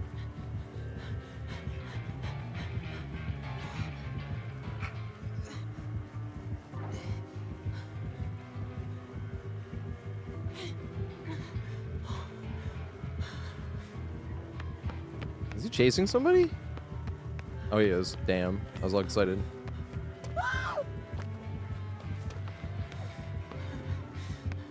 I love this tile.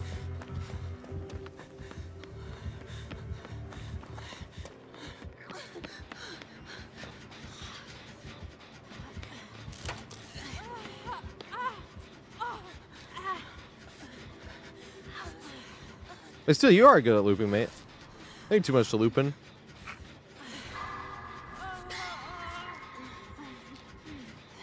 I always tell people, like, you guys are way better than I am. Oh, get the syringe. The amount of dumbass mistakes I make, having 10,000 hours. I mean, that's probably what keeps it a lot of fun, I suppose, but...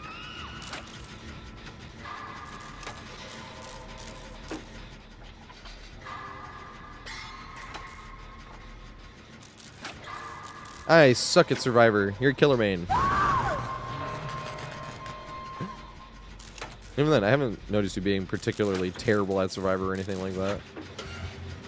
That's the thing with Survivor is it's like a very minuscule difference between what people consider cracked and what people don't. That's what's funny about it to me.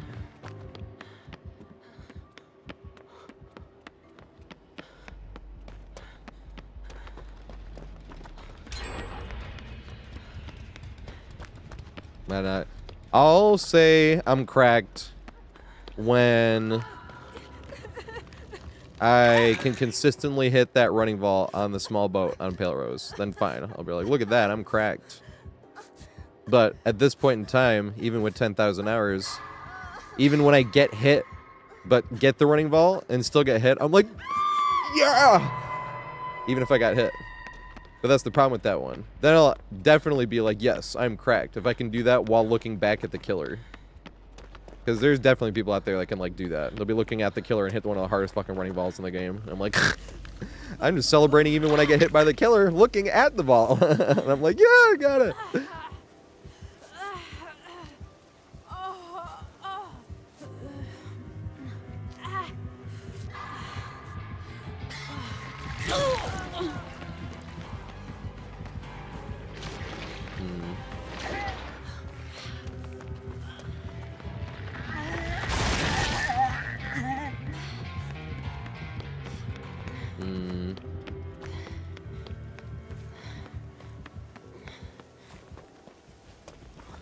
That was one of the times we shouldn't have healed under hook.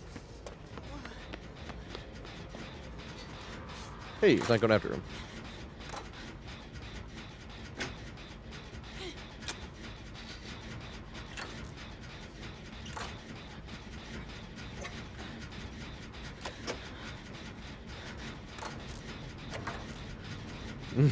Right, Steel? That's what I'm saying. I think you could talk trash to him, teabag him. I'm gonna have a video about that coming out kind of soon. Probably over summer, actually. Video game trash talk. Is it toxic? It's gonna be like, absolutely not. But it's also like, people all go way past trash talk and be saying, like, personally trying to insult people. I'm like, that's not trash talk. Trash talk is supposed to be so meaningless you can throw it in the trash. Because it's about a video game, and video games are meaningless, you know? It's an outlet. It's the spare time. So if you want to talk trash about the thing that's already meaningless, you know what I mean? That's the fun. Same with sports. But people cross lines in both of them, take shit way too personally. And then start personally insulting people, or threatening people, even worse, you know? But if it stays related to the video game, I think that shit's great. It's almost heartwarming.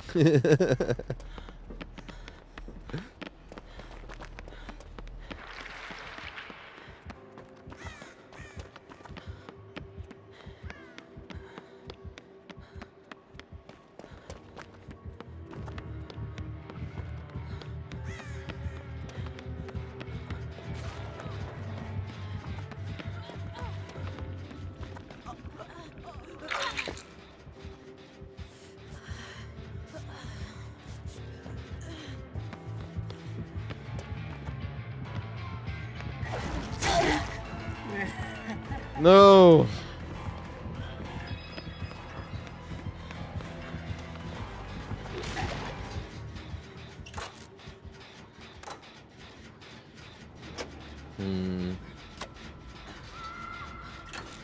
That sucks. I even said we... But if I run away, that's the problem if we're not... Oh, she has DS.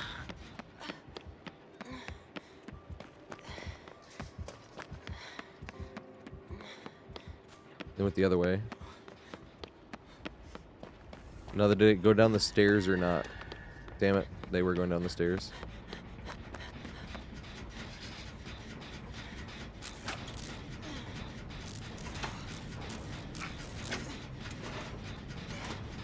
I'm sorry, Mandela Manic. Who did Shoreline want me to play as well? Which survivor? And who's Michael Afton? Oh, Sable. Thank you. You did tell me. This is what I mean by I'm dumbass. They say ignorance is bliss, right? And that's why it's so much fun.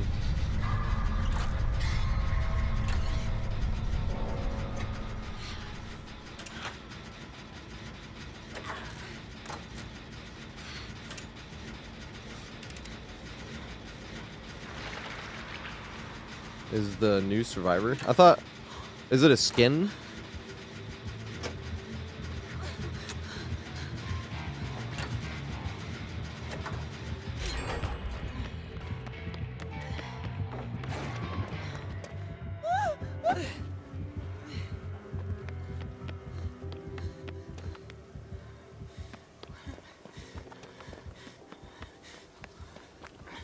Oh yeah, I've actually never played Five Nights at Freddy's.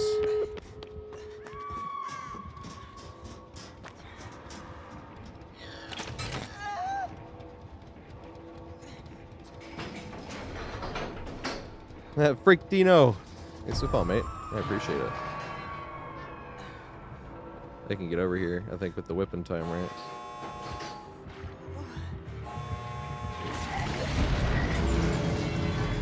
I make it. It's gonna be so close. Damn it. I wanted them to force me out again. Dude, I keep getting forced out today. But I want, like, 2 to 3 times I've been forced out. I was bad and couldn't stand still, like, close enough to the thing while playing it safe so I could get slapped out. Had one job. Again. I fucked it up. Again. Air controller. Good shit. Oh, I can't write Giga Chad. I'm Mandela. Air controller too. Oh, Mandela's here. I am sorry. I tried to stop the killer, and then they just obviously have high mobility, and they just went right past me.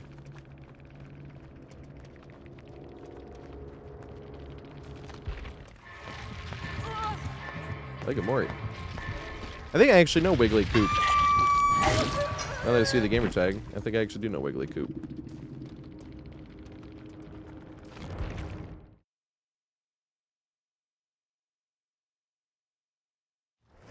Hey, let's go, Frick Dino. What's going on here? Yeah, this weekend's not going to be a looping video. It's just basically announcing that I'm spending the blood points. Because I don't want it to be a huge surprise. I'm going to spend them on Five Nights at Freddy's, because no perks and no add-ons on Killer is much more miserable. No perks and no add-ons on Survivor, I don't even notice it. Like, when I'm playing Chaos Shuffle, I don't even look at my perks most of the games, because I don't give a shit. Killer, it's like, dang, I spent 30 seconds on a chase, and I lost 3 gens again. Look at that. That sucks. Oh my god, I can't hear new metal anymore. Does anybody know Kyle Gordon? He had that new song called, what is it called? Crawl to Me. And now whenever I hear new metal like this, that's all I think about is his song Crawl to Me. Dude, Kyle Gordon is like one of my favorite YouTubers. He is great.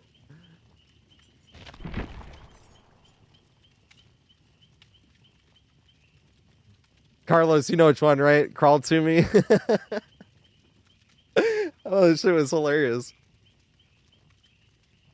Or which song are you talking about? The We Will Never Die? That one's supposed to be bad. We will never die. Oh, oh, oh, oh. And it's all these like catchphrases and stuff you always hear. We will do it together. Dude, the funny thing was, I thought that was a real song. I thought that was just what you said, like an annoying song. I'm like, dude. And I found out like a few weeks ago that that was a parody. And I'm like, that guy's a genius. So I started looking at his other stuff. And I'm like, dude, this guy's great. That guy is like one of the best YouTubers I've seen.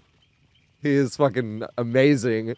He just came out with another one that's like the trashiest beach in the U.S. And the reveal when they get to the chorus is on Myrtle Beach. Oh, God. But that's technically not him. It's like another band, and he's technically the feature on that one. But it's shit's hilarious. I love that guy. But I need to play Sable. I'm like, what am I forgetting to do? Play Sable. Victor Khan. Thanks for the follow, mate. I appreciate it. Yeah, OCT. I've never heard of them before. This was my, like, introduction to OCT. With Kyle Gordon. Yeah, on Myrtle Beach. That shit's hilarious. Super.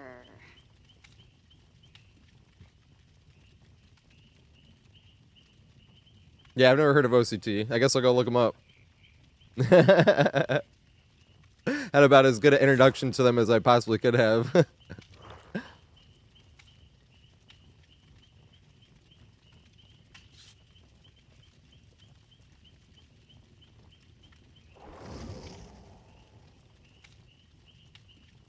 I was like 9 years old listening to this shit on my headphone. Not this headphone, obviously, but, you know. Said then done. I appreciate it. I do, but just leave me alone. Tell me this isn't perfect for a 9-year-old. Leave me alone. Just leave me alone. It's gonna change. You can go away. And I'm just gonna stay here and always be the same. So this wasn't like perfect for a 9-year-old.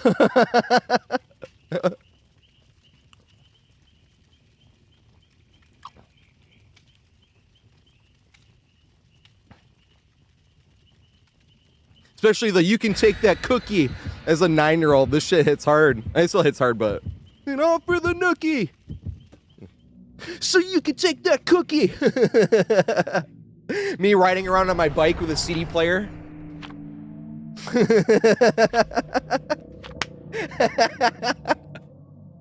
I wish I was joking. This is actually real. Thinking I was a tough 9-year-old riding around on my bike, listening to this with no helmet on. I'm dead serious too. It was on a Now CD. It was like Now 9 or something. Now that's what I call music. Anybody remember those? And I was sitting here riding around that, listening to this. As a 9-year-old. Shit was throwback, thinking I was tough.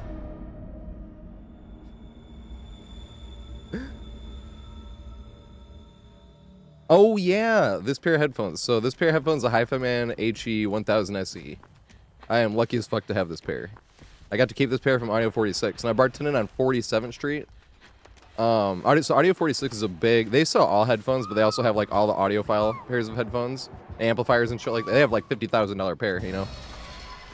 Two actually, one from Sennheiser, one from this company actually, Hi-Fi Man. Those are electrostatics though, and it's the reason it's 50,000 isn't just for the headphones, it's for the amplifiers as well. But they used to come into my bar all the time and get chai tea lattes, and I started talking them up because, you know, like, you work in Times Square for a reason because you meet cool people, and you're like, oh shit, like, okay, I want to go to their place. Also, Jit Tanner, thanks for the follow, mate, I appreciate it. Also, amazing fucking people, so if you're looking for audiophile stuff, buy it from them as well. And they have open box stuff too. Or head amp, one of the two, but same thing. I think those are the best two to buy from. But, so they were on 46th Street, and I was in Hotel Edison on 47th at a place called Friedman's. It was a gluten-free place. Not all gluten-free, but all the stuff that is gluten-free, there's no cross-contamination, and everything by default was gluten-free, except for, like, burgers, I think. Burgers came in brioche bun, but if you wanted gluten-free, it had gluten-free buns as well. But, like, fried chicken and waffles there is gluten-free. But they would come in, they would just get chai tea lattes. But the thing is, there's a pass-through from 46th to 47th Street. You can actually go all the way from 44th to 47th, like from the subway at 42nd Street, because the northernmost exit from the 42nd Street subway is on 44th Street, and then you can cross by. I used to be Phantom of the Opera, but the Majestic Theater, and you cross by that, and then there's a pass-through area, so you can pass through to 45th, and then same thing. There's another pass-through. You can go to 46th, and then right across the street from you, there's Bond 45, and then the sliding glass door, which is the opening to Hotel Edison, the 46th Street entrance. And then you can walk all the way through to 47th. But this is kind of important just because if you don't want to go into Times Square, you don't have to go all the way around to 8th Avenue, and you don't have to go into Times Square either. You can just, from the subway station, you can get all the way to 47th Street. Oh, this is looking like it's over, actually. Not gonna get there without getting hit. We got hooked first as well.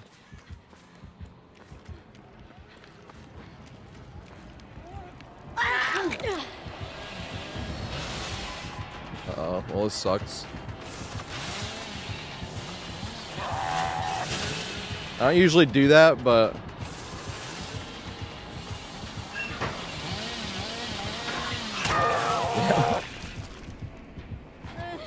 Like, if only he put it down right when I jump out, but it's not like Bubba. Bubba's actually really hard, too. They try to guess the jump out time, but Billy, you actually have to hard guess. Fuck, they didn't get off hook, though. I was not going to be able to get them off hook. Because if I walked right up to them, I was going to go down right in front of them. I was going to try to get away, but I couldn't get far enough away. They're going to go into second phase. That sucks, man. I'm sorry. I should have ran past this one and gone to them instead. I should have been paying attention more to who got hooked first. Yeah, digital film. I wouldn't say high as a kite anymore, but I definitely was like an hour and a half ago. And if it was a longer stream, I would be too in like another hour and a half. They usually smoke every like 3-ish hours.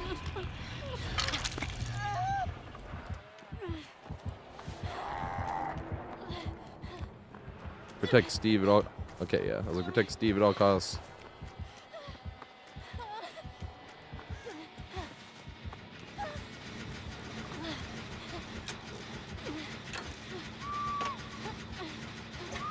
Yeah, Sirio, this is the first Survivor perks they've come out with in forever that actually made me want to use perks on Survivor.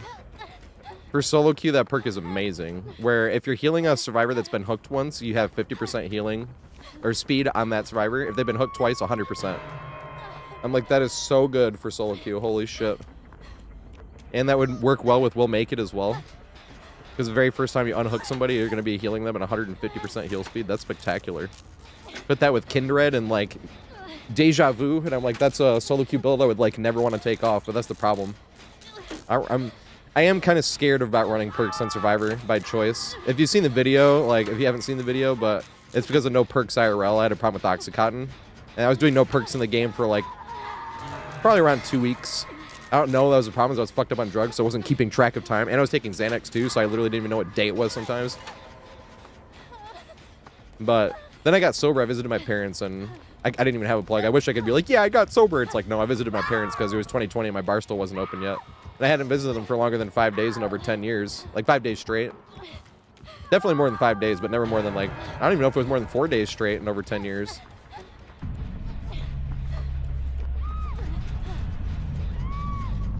But that's the thing, is then I was already doing no perks in the game for that point for a little bit. And I'm like, hey, I'm no perks IRL. That's what I mean by I'm kind of afraid to use perks on Survivor. But I would be willing, because I understand the thing too about like if you're playing solo queue, you're putting your teammates at a disadvantage for, you know, so I'm trying to come up with like an all aura reading build that would only tell me where my teammates are. Because if we were on communications, that wouldn't even be perks anyway, you know. Because like, yeah, like bond, empathy, kindred, and like something else, you know. So I pretty much, and the one that where the teammates can see you or something, right? An injured teammate can see where you are, maybe. The same thing, that would help them find me if they were looking for heals. Oh god.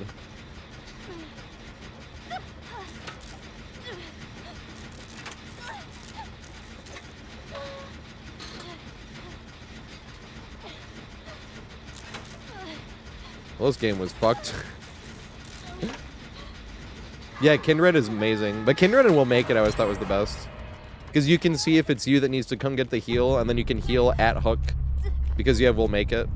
Because that's the reason people heal under hook and solo queue. Is because if you go to leave, you can't tell if your teammate's trying to leave you and do something or try to take you somewhere, because sometimes they're not. And you have to like try to guess. That's why people end up healing under hook, because it's like, well, I tried going somewhere safe and then they left, you know? Damn it, I wanted to get that vault, not in chase.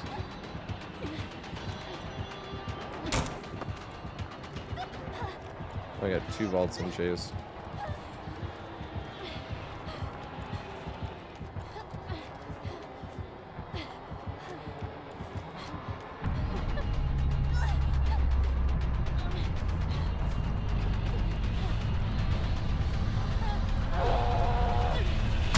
Damn it. I wanted to see if I could do it without throwing the pallet. Throwing the pallet's boring, but that would have been easy. Oh, wait. Is he shaking his head? I forgot we could have abandoned anyway. I keep forgetting this. This is what happens when you don't play for 2 days. You're like, oh shit, I forgot there's a feature.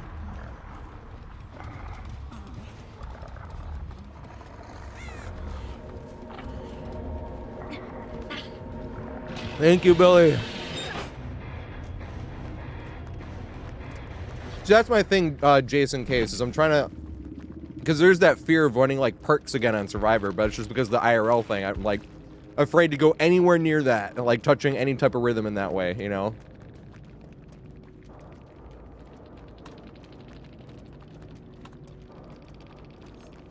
I didn't have one slowdown. Damn it. Couldn't wait.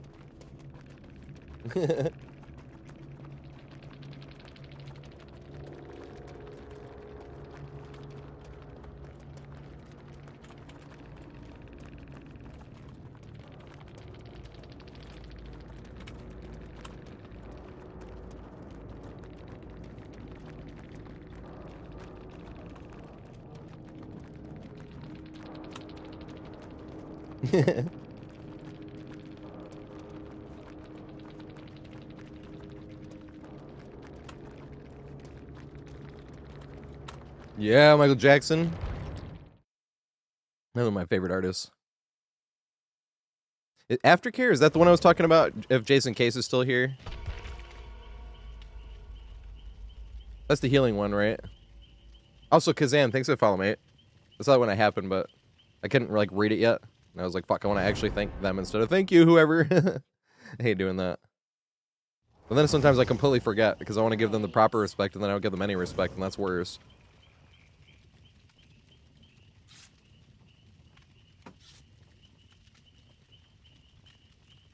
Try Hard Tuesday. I forgot about that. Who used to do that? Was that True Talent? Or does that sound like a Scott Junn thing? Try Hard Tuesday. I love Scott.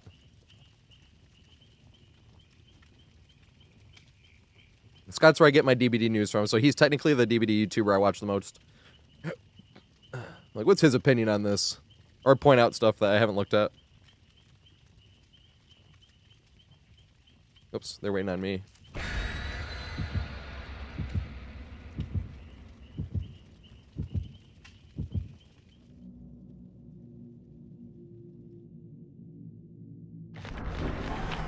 Oh, they can see you. I see. I didn't realize you had to heal them first. I just thought it was all injured survivors see you within a range or something. Whoops. Yeah, Michael Jackson's a legend. I have a lot of Michael Jackson out here.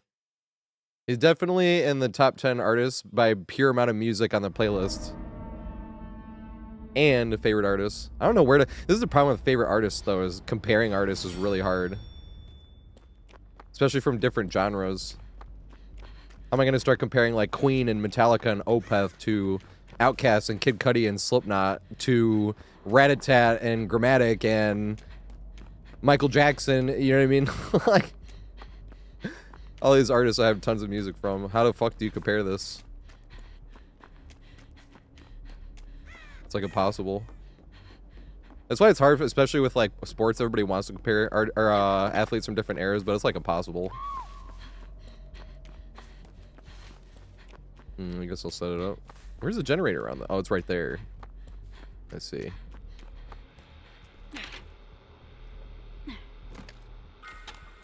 And it's got to be over here, I think. Right? Is this far enough away? Yeah, it is. It has to be like the circle outside of that, right?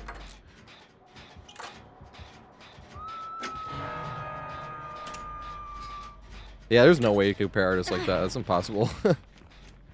So I'm just like, these are just a bunch of my favorite artists. I could pick like a favorite for band. So I think of Opeth as my favorite band.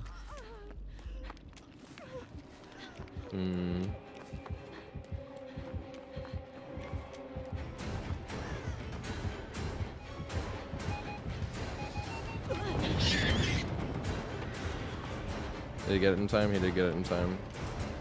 Alright. I'm gonna run this way. Damn it.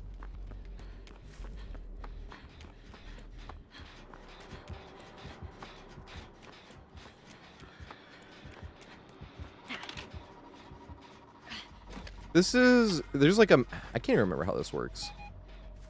It's like a max amount on the map or something.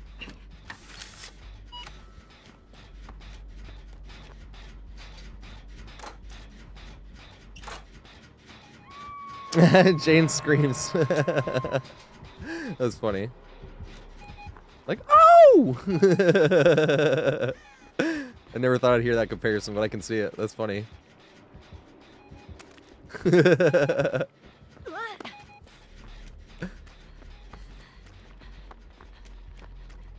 Right, Tino? I'm like, wow. I never would have put that together, but after they pointed it out, I'm like, it's a good point. That's good shit. Okay. What's up, Sammy? Oh, shit. I should have juked. Run to this.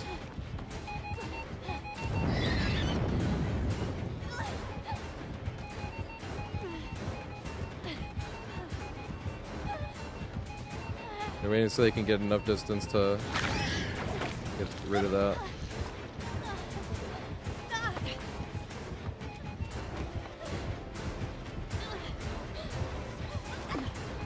Can they 1v1 through that? Yes!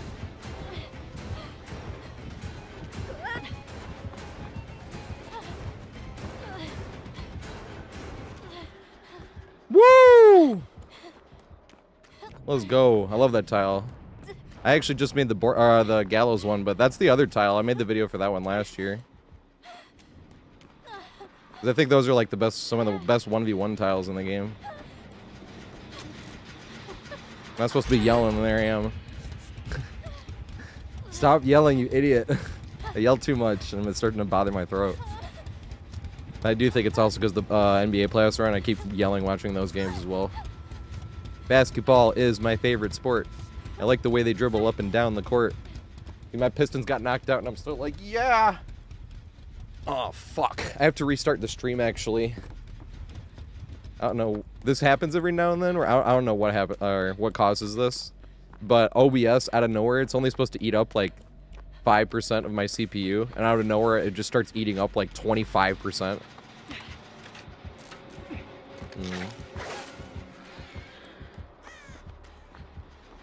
I love you, freak.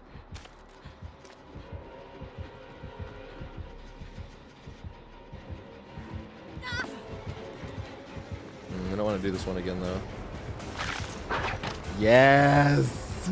I thought I was going to camp that.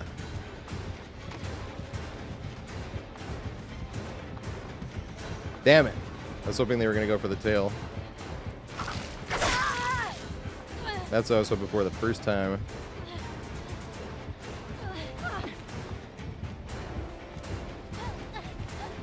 Damn it. Damn it. Alright. Now we can't do that 1v1 anymore. They know what we're doing. Fuck. Now we can find... Oh, we don't have the pallet here. What do we loot next? Ooh, that tower right there's a lot of fun, actually. Oh, yeah. I have my resolution and stuff on the lowest. Where is it? Here we go. Low, off, 65, windowed full screen. I do have it on 120 FPS, though.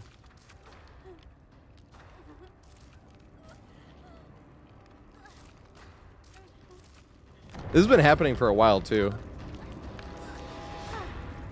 No, Sirio, it doesn't matter if it's on or off when this happens. Like, it doesn't increase or decrease. It is every now and then. This happens like once a month-ish, I would say. Maybe not even that sometimes. Oh, shit. This sucks.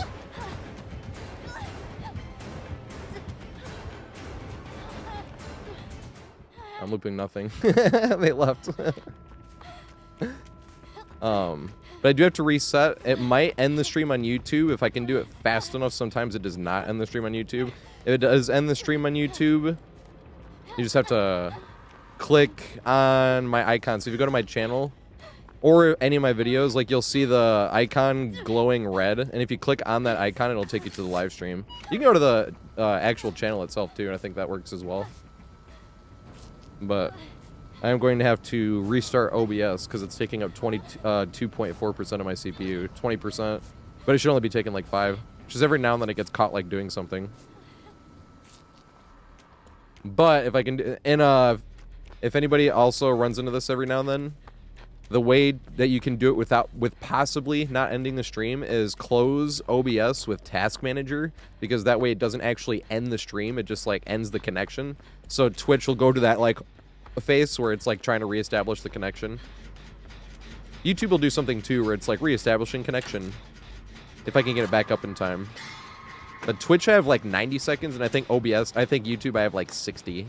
And sometimes I can get it back up in time and sometimes I can't, so oh god, the jig is up. They know all my tricks. Where you run now? Ooh.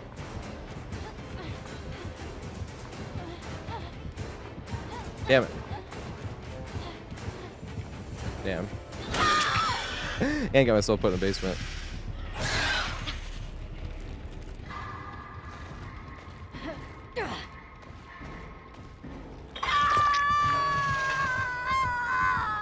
Right, that's the weird thing too, is I know DBD is like optimized terribly, so I know DBD actually uses your CPU more than it uses your GPU. So I always just figured that had something to do with it. It is funny though, because I don't know if you guys can tell this, because a lot of times when I look at it, you can't really notice it. But that's probably because it goes from like 60 FPS to you guys to 30, whereas for me it goes from 120 to 30. Like, oh shit. When I get a better PC, I think I can actually stream in one, because you can actually stream in like 120 frames a second or something, right? You have to have a higher bit rate and stuff like that, but that's like one of the only like good things about purple checkmark, from what I understand. I always make fun of like partner. And so that's just a purple checkmark. It doesn't do anything. But I think it does allow you to go above the 6,000 bit rate. But on even my current PC, I would not even want to do that. Like my PC's from 2018, a 1080 Ti, so I wouldn't even want to like output at 1440p or anything like that, you know. If I got a brand new PC and whatever series is out nowadays, then like sure, why not? But I don't want to risk that with my PC. I love this is my first one. This is the one that Alt F4 and then Panic shut off because I couldn't find the M1 button on my keyboard.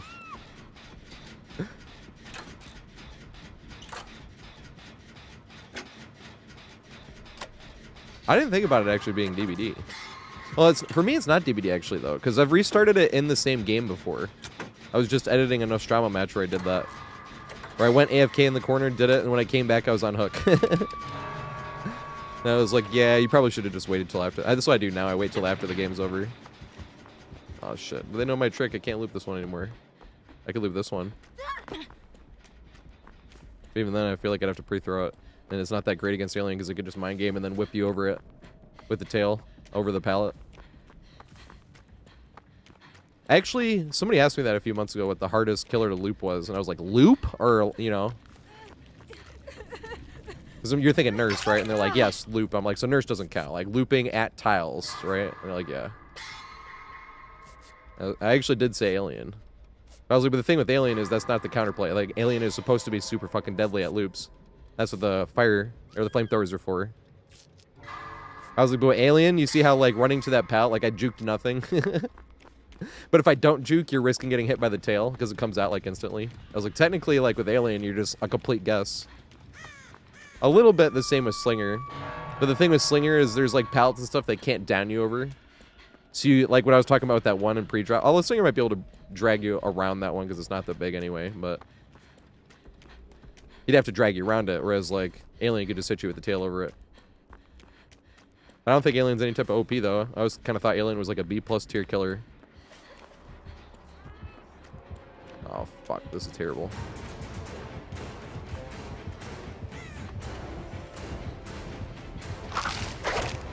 Oh yeah, can we get value off of this?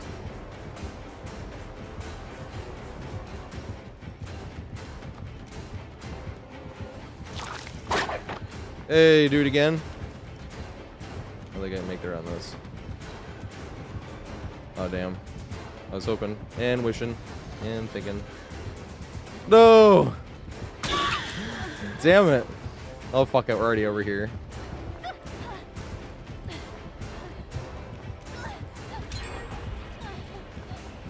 Damn it. Hey. Can I get back to it? Boom! Damn it. Let's go. At least we had some fun.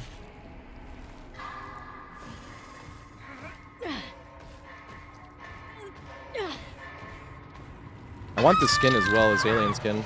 Alien's another killer that I only want to play because of the skins when we spend the blood points. They got the Mewtwo skin. They got that one that I don't have. They got the Queen skin. I even like the AVP skin, even though it's just kind of like whatever. But I always kind of liked it. I'm like, hey, we're going to get Predator at some point, right? I looked at it as like, we're guaranteed to get Predator now because AVP skin in the game.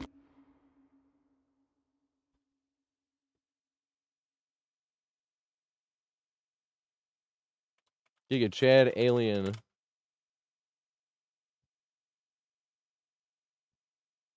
They're a Were Elk main. They're not even Alien main.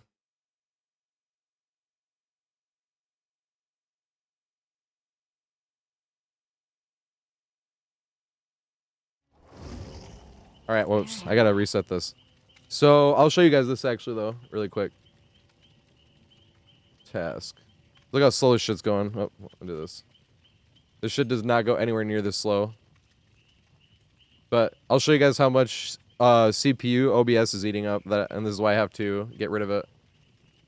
You see how it's like 100% CPU, and it's all OBS taking up 30 fucking percent, 32, right?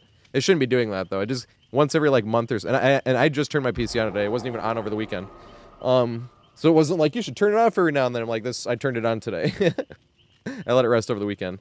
But it does this every now and then, and if because I know other people have ran into this too, and if you want to do this with, sometimes in the stream you can't get up in time, but what I usually do is I end this, and then I wait 30 seconds before opening back up OBS, and then I restart the stream.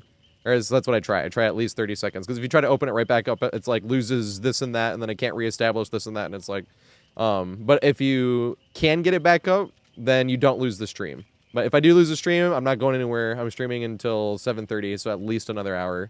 But watch, when I restart this, when I restart OBS, and it comes back, it's going to be taking up like 5% or something, like nothing, which is what it should be. It should be taking up like a very small amount. Yeah, Pokemon Killer would be hilarious. Speaking of, and then he had Pikachu waving to you. What's up, Sage? I'm going to be right back, Sage.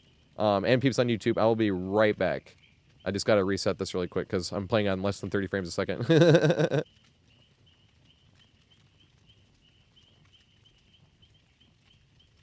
Yeah, I'm back. I don't know if, did we go down? Did we get it in time?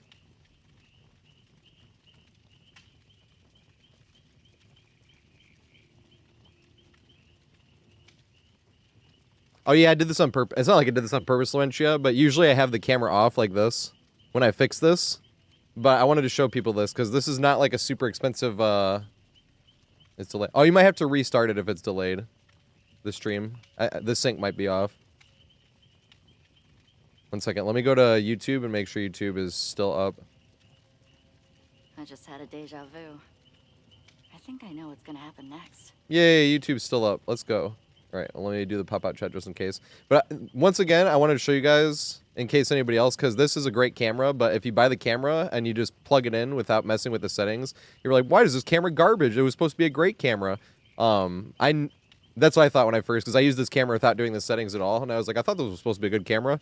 But you have to mess with the oh yeah, also look at this, right? My OBS only taking up 13% now, so that's still a little bit higher than, it's less than it says over here, but at the same time, like, that's, all right, 10%, that's like a third, you know what I mean? Like, that's why my CPU is at 68 now, whereas this was just straight up maxing out my CPU. You know, so that does help, and you can do it like how I just did it. You can not end the stream, but you have to close OBS through Task Manager, because it's the only way to do it without ending the stream. Now with the camera, I have the Logitech C920, and this is what it looks like base kit, right? 1 second. I'll show you guys what you got to do, though, because I had it like this basically for a while, and I was just getting like a lower light. So if you have the Logitech C920, there's two things you actually do, because apparently it's not in the highest frames per second. You have to lower it to 30 and then go back to highest frames. When you load it to 30 anyway, is you come in this, and a few things will be checked usually. I already unchecked it, but if you just turn it on for the first time, it'll be like focus and exposure maybe. I think these two are checked where it's on auto, and then white balance I think might be checked where it's on auto, and this is what makes it look so bad. And what you do is you need the gain. You want to get it to the gain as low as possible while still looking good. So my best that I figured I could do with my lighting at least was gain for me on 41, and then the white balance, right? If I turn this down, you get like no color, and if you turn this too high, you get like too saturated, right? So I like it at this. Like this is just because I think this looks most like what I look like in real. Like when I'm looking at this, I'm like, yes, that's closest to, you know. And then you press OK. Well, I'm gonna have to do it again actually because I had it on 30. So when you go from 30 back to the highest, unfortunately it resets it. But the thing is, you have to go down to 30 first, and then go back to highest, because if you don't, you're not on the highest frames a second, and you're like cheating yourself out of frames. I don't know why, but these are all the things I read about this camera on YouTube. Because it's not super expensive. It's not like super cheap either. It's the Logitech C920. But like I said, like if you get it and you're like, dang, I thought this would look better. It's like, it does. You just have to mess with it. And when I was reading online, people were saying that they're like, yeah, out of box, it's kind of garbage. They were like, but that's what's great about it is it's like a pair of headphones like that responds really well to EQ versus some pairs that don't respond at all to EQ at all. Like that pair, this pair barely EQs. Like this pair barely EQs. This is the other pair that Audio 46 let me keep. And that Q needs a kind of a, not a super beefy amp, but needs an amp. Like if you plug that into like a phone or something, like you're not going to get much volume. But sorry, random rant on electronics, but there it is. Hey, let's go, Alien. Yeah, I got my ass whooped that game. Those 1v1s at the marketplace are fun. I love that tile. I think that's one of the best 1v1 tiles in the game. That one and the Borgos, or sorry, they're both Borgo, but the Gallows tile, and it's one or the other. Although I think it's more better, the other one's more better when you get the more unsafe palette. The farther palette, you can't really connect back and forth. That's the video I just put up there. You know what this makes me want to watch? Anybody seen that Disney Channel original movie, Cadet Kelly? I went and found a stick in the woods after seeing this movie as a kid, and I just wanted to like flip it around and like do that shit. It was like the perfect size stick, like those in the movie. With Lizzie McGuire and Christy Carlson Romano. It was like the unofficial Lizzie McGuire and Even Stevens crossover.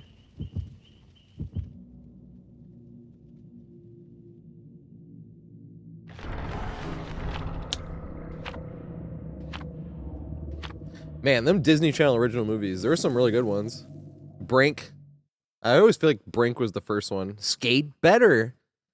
Skate better. Skate better. He's like skating terribly at the competition. His little sister tells him to skate better. And he's like... And then he goes and wins the competition. Oh my god.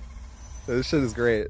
There's that one Hounded where he had to babysit the dog, and it was like that teeny little like Pomeranian puppy. And it was like a terror. It was like flying across at him like the fucking bunny on what's it called? On Monty Python. Oh, he is coming this way. Whoopsie. Block it. I can't make... Oh, I can make it to this one, maybe. Lose your respect, though. Not enough. And does he get his hand back in time? No!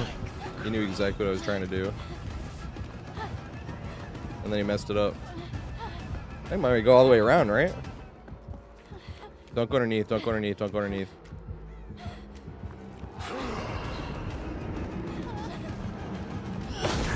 No, that would have been sweet. I could throw those.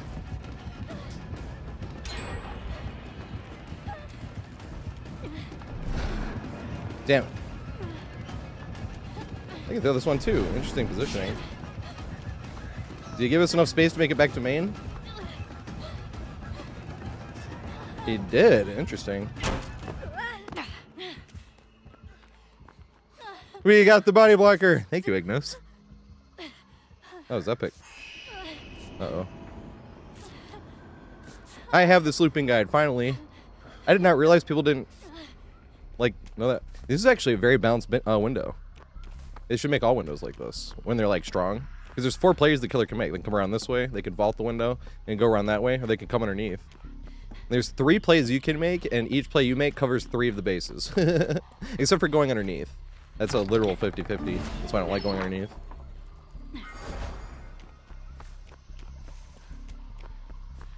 Yeah, that window is similar to the one on Pale Rose. The Pale Rose window, same thing. There's 4 plays the killer can make. But it's even funnier when you get Poglog there and then it's like broken. I get 2 of the same. No, I didn't. Oh, I was like, what the fuck? No, he let go of the troll chest and he got injured.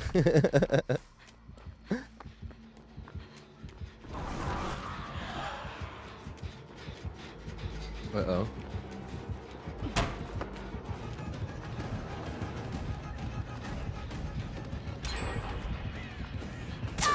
Damn it. No respect.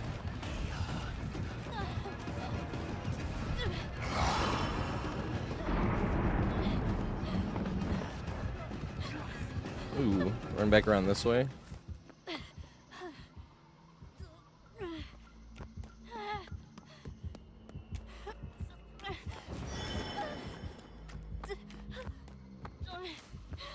Yeah, CJ. Especially like the tree plant. The tree plant's hilarious.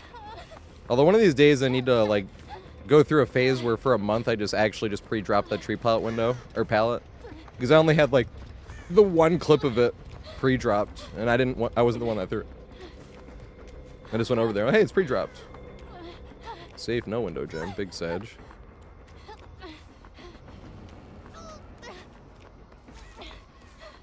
Trying to find a teammate. We were talking about this earlier. I was like in solo queue. I figured maybe the killer's not over by them anymore. I figured the kill, yeah, would be right by them.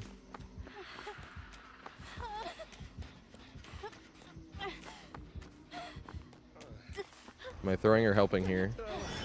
Only time will say. Only time will tell. There we go.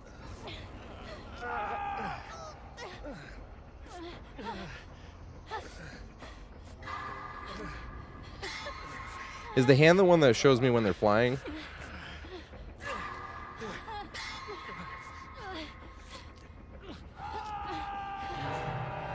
CJ. That's funny. But then there's no guarantee that they would chase it. I feel like that would just end up happening. Hey, speaking of pre-drop.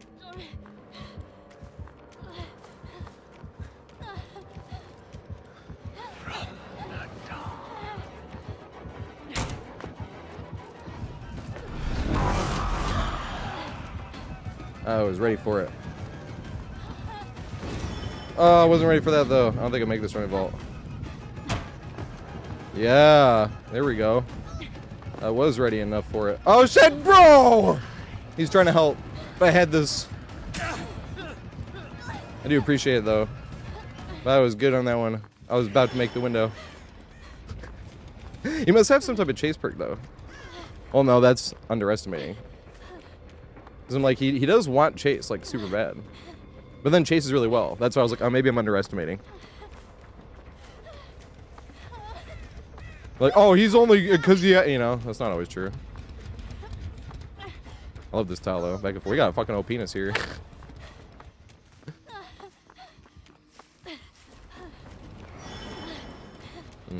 Unfortunately, the search for a teammate to heal continues.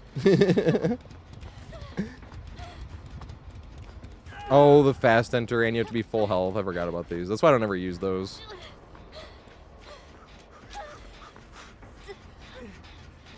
Wait, he's the one that's been... I should have healed him first.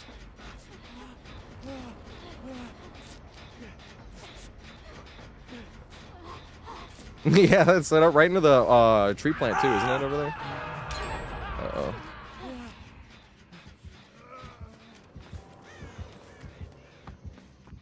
Damn.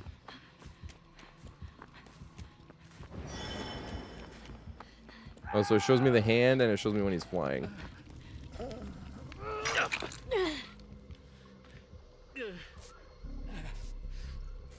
Can we heal in time?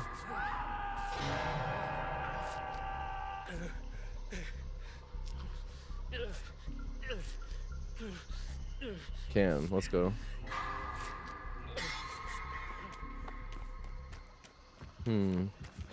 Alright, well, he's over there.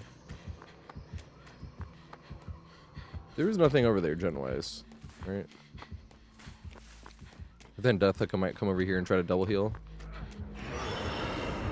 Or stop the fight.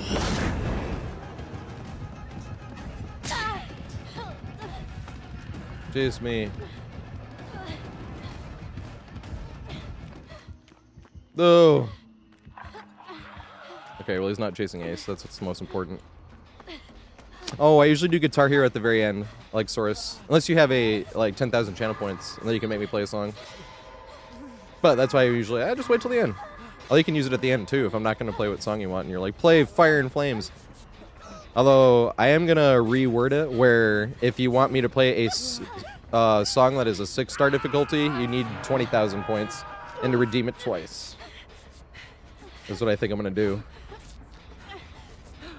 Just because I need a warm-up song before playing. So you'll get 2 songs, but...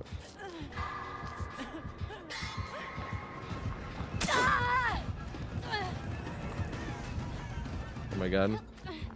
How to path horribly. Use that right there for a perfect example. On my part.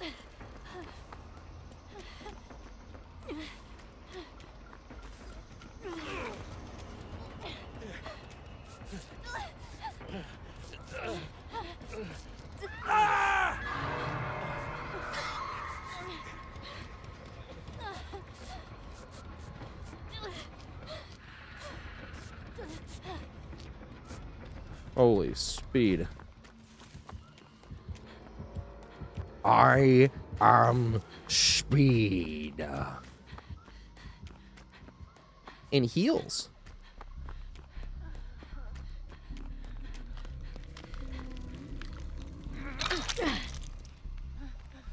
He found Ignis.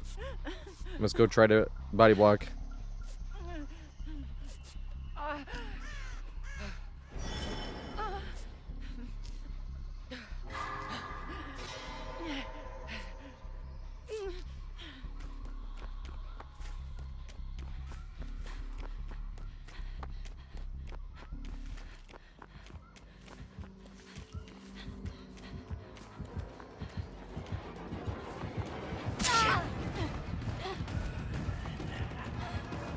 No.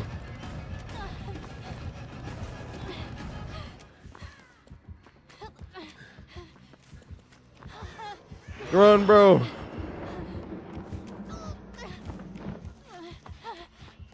Because he's full health already. I'm just trying to make sure that he doesn't get chased. Hey, what's up, El Toro?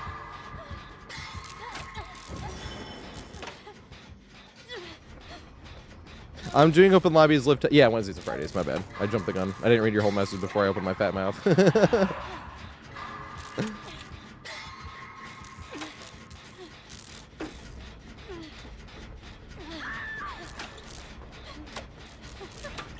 Oh my god, what was that meme? That was from like 2 weeks ago. You ever see a meme that makes you actually laugh out loud? You're like, oh my god. I think the meme was like, mansplaining is short for man explaining.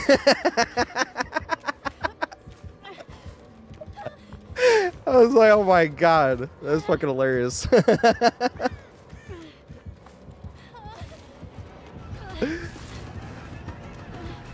I'm gonna try to use this for once. No, I see I fucked it up. Damn.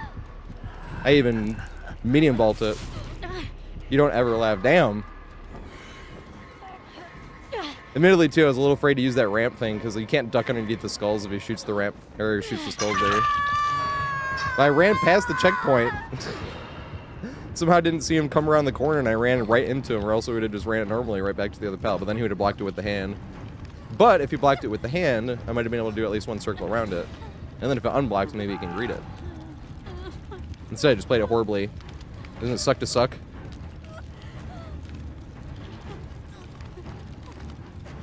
Pyramid, this what I'm saying is it feels like I cheated. Like I went to my parents' house where I had no hookup. I hadn't been to Michigan for more than 4, I always said 5, but I think it's really like 4 days. Like all I remember was Friday, Saturday, Sunday, Monday. But I hadn't been to Michigan for more than 4 days in like 10 years, so I didn't have any hookups there. And it was in 2020, everything was closed down. Oh, I could put excuses on that. Well, I might not have been taking that much Oxy, and I wouldn't have started Xanax if it wasn't 2020, but there's no point in that. I don't want to play the example, or the excuse game, you know? But I visited my parents, there was no plug. I had to get sober, there was no choice. I couldn't have even gotten weed if I wanted to, because weed was still legal in Michigan at the time.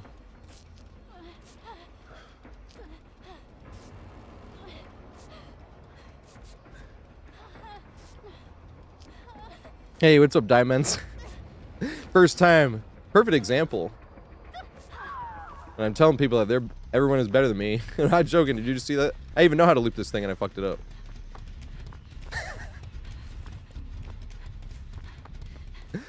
That's what I mean by I'm not joking. Ooh, maybe chase me up this way. Do they still have this? No, it's gone! That sucks. Block it. Can't make it around.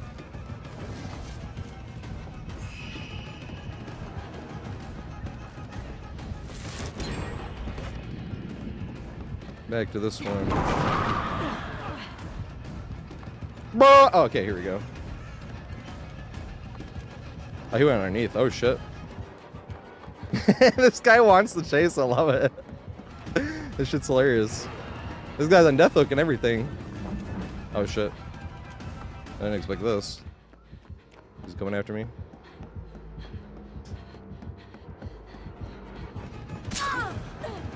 I could not see him at all. Where's that? Oh shit. I was like, where's that one setup at?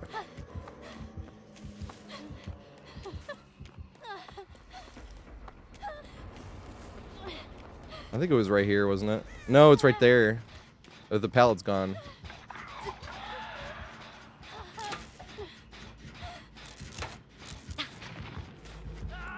Uh-oh.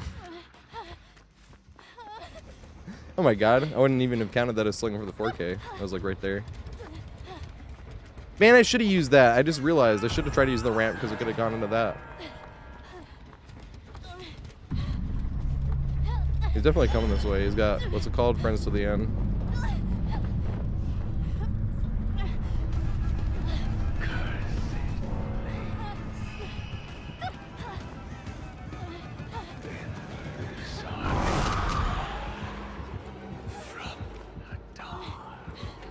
Can I use this right this time?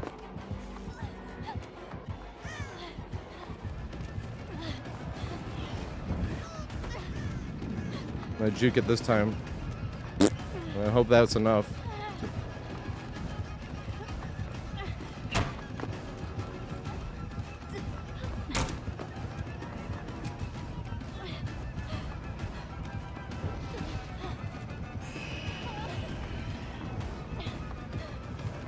No!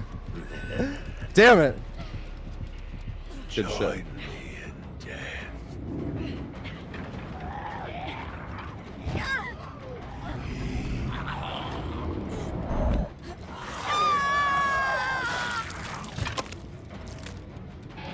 What's up, Gloku?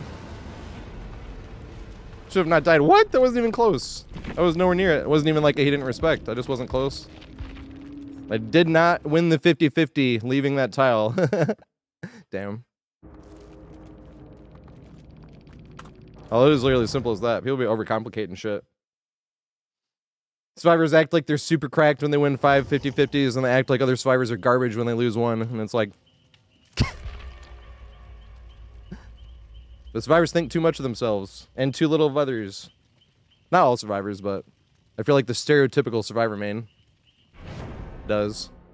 I actually started thinking about that. I want to make a compilation line. You know how people always do like compilations for like stream highlights? And I've done really goofy editing before for like the eels and escalators and shit like that, but I was like having like a thought out story to tell for that. But I thought about just being like, fuck it. I'm just going to do, and it's going to be called like stereotypical survivor main compilation, where it just has like all the extremely over the top editing with like my funniest chases.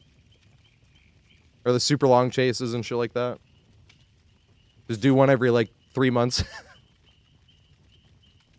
Stereotypical survivor main compilation part 2. Part 3.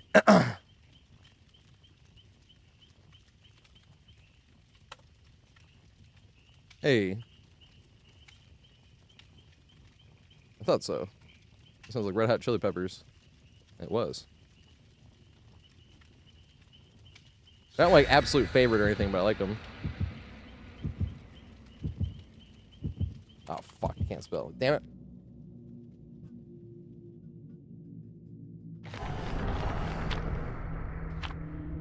Right, Rex? The problem with that, too, is when people talk about how cracked they are and how they're juicing and shit, it makes people not want to give it a try. Because then they think if they lose 150, if they play and they lose 150-50, oh, I fucking suck. And they'd be making fun of me. And it's like, oh my god.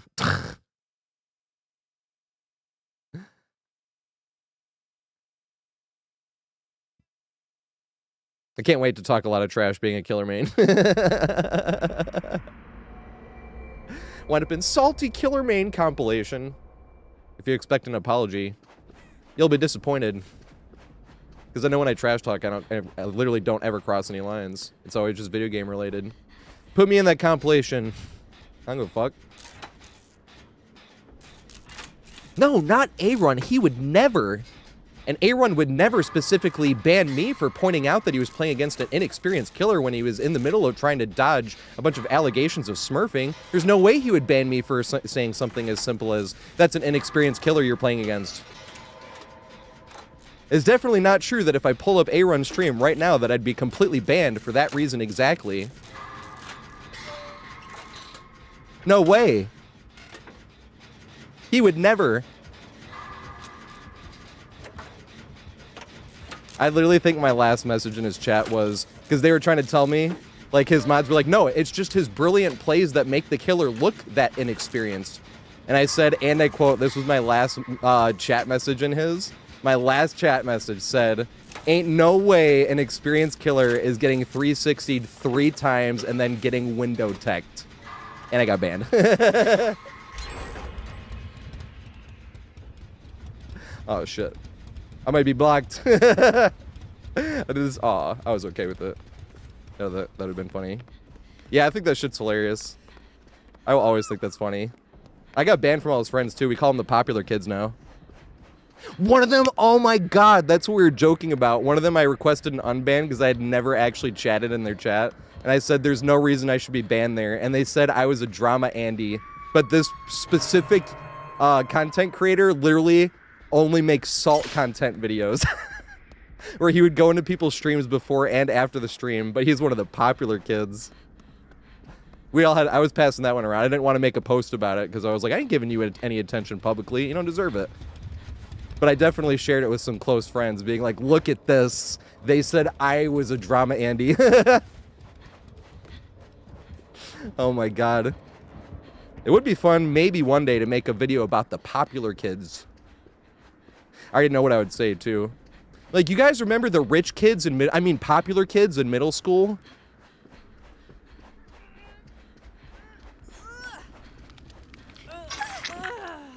It's gonna sort of be like a guide on what not to do. That's gonna be a really fun one too. But that's the thing is, I don't want to make any type of videos like this and have people expect it. So that wouldn't be for like 2 years where I make that video. But if I had no other videos to make in like 2 years, I'm like, hey, don't expect this to be a regular thing, because this is the only one you're gonna get. But let's make a video here, shall we? But I got way too many other good videos to make before that. That'll be a video I make when, guess what? I have no other ideas to make. Like all the other drama videos. What's that? No, it's super hard just to go treat someone like shit and piss them off and then record their reaction, right? It's gotta be hard.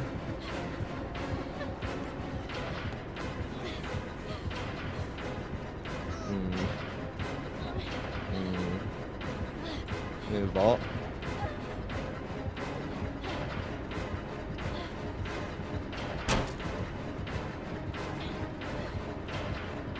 Damn. Trapper going right at it. Let me read this. Damn. I don't know if I could have thrown that, actually. I was going to greet it anyway, but... Fuck, I should have crawled closer. I'm sorry. That was my fault. Slim Duncan. Dude, talk about an unforgotten great. Tim Duncan's one of the best players ever. I hated him as a kid. He's beat my Pistons in 2005. And then the older I got, I was like, wow, this guy is a legend.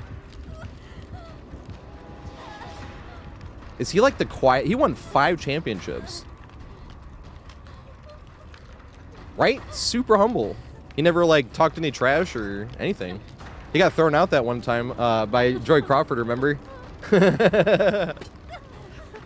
Everyone jokes about how dumb that was. So if you don't watch basketball, Tim Duncan, they call him the big fundamental, right? So yeah, Joey Crawford made a bad call, and Tim Duncan was laughing at him. And he wasn't even in the game. He was on the bench. But Joey Crawford was like, people call him one of the greatest refs ever, but he also was like one of the most emotional refs ever as well. And he didn't like that Tim Duncan was laughing at him for making a bad call. He got embarrassed. So he calls Tim Duncan for a technical foul. And Tim Duncan's like what? But then he makes another bad call, Joey Crawford did. And Tim Duncan's like putting his face in his towel and shit and like laughing on the bench. And he calls another tech on him and throws him out of the game.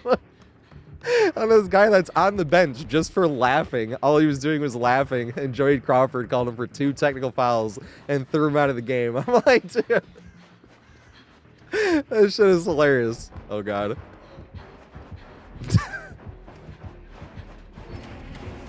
There have been some dumb technical fouls in the NBA, but those were 2 of the dumbest. There were some dumb ones this year. Beef actually got a technical foul when he was on the bench this year, but that's my favorite player. Isaiah Stewart. Beef Stew, the Detroit Pistons. Call him Beef Stew. Tell me that's not an amazing nickname. Beef Stew. Oh.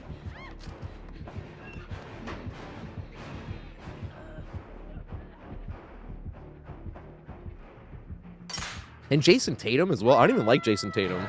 Me and my friends call him Humbly. Because that one time because he is one of the best players in the world, but he was in an interview and he was like, humbly speaking, I'm one of the best players in the world. It's what? How was that humble? You know, like nobody would like, we wouldn't have even made fun of him if he just said, yeah, I'm one of the best players in the world. Like, yeah, he's speaking truth. That's not the most humble thing to say, but at the same time, it's like, well, he's one of the best players in the world, you know? But he was trying to get across as like, I'm being humble here, but I'm one of the, it was like, what? Bro, come on, at least own it. So we call him Humbly as a joke. Humbly hits a 3.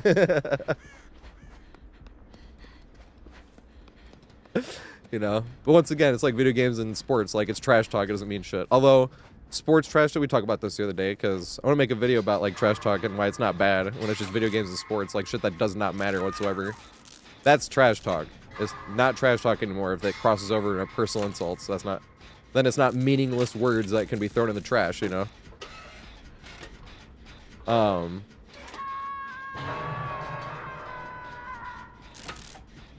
2014 Spurs. That's the one that beat the Heat, right? With Kawhi Leonard. They still had Ginobili and Tony Parker. Yeah, that was a great fucking team. You know what's funny is that Toronto Raptors team I was just talking about the other day was a lot more stacked than I thought as well. They had Kawhi, Marc Gasol, who was a defensive player of the year, Pascal Siakam. They had OG Anunoby as well. They had fucking Kyle Lowry and Fred VanVleet, who's making $50 million a year this year.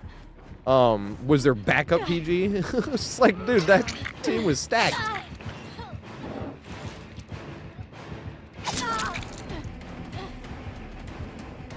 Uh-oh.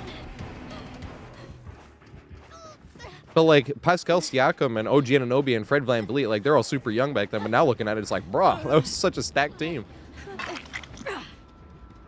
And then Kawhi left. I went to the Clippers. I need to get that Kawhi laugh sound effect. That is one of my all-time favorite sound effects. When he said he's a fun guy. Aw. Sorry, 3-inch Grinch. Oh yeah, Axis. Hell yeah.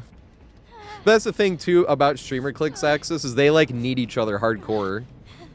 Because like a lot of times, like the people that are like chained to to another streamer, it's because like that's where their whole community is from. And if they speak out or say like one thing in disagreement with one of the streamers where their whole community came from, then they're gonna lose their whole community. So the problem with that is when one of them acts a fool, they all have to back them up and all act a fool. As long as that guy says, no, I was right, then all of their friends have to act a fool. You know, someone who, this is somebody who deserves an extra shout out. When I make this video, I already know which clip I want to use. Like I said, I'm not going to make a drama video until I have no other videos to make. And then, okay, fine. Here it comes, because I'm bored and I have literally no other video to make. Here's a drama video, like 2 years from now, you know? But one person that's in that clique that actually, and the clip I want to use is, you know, the Dumbledore clip when he says, it takes a lot of courage to stand up to your enemies, but a great deal more to stand up to your friends. I want to use that thing right there, because everyone knows Mish, but Mish, right? Oh, he has that perk. I can't actually do you. So Mish had me banned. I don't even know if Mish knew why I was banned from her chat.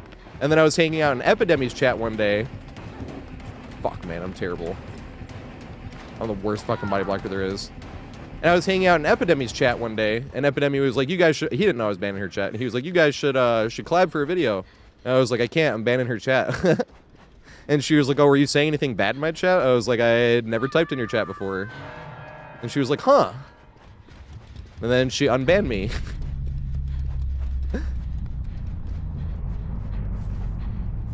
That's what I was like. But the other thing is I ran into some other people on that clique who did not have the same reaction. They were very much like, no, you're just a drama Andy and you want... And I was like, okay, sure. Sure, let's go with that one.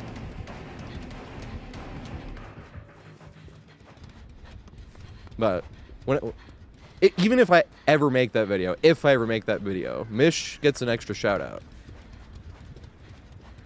For a great deal more courage it takes to stand up to your friends.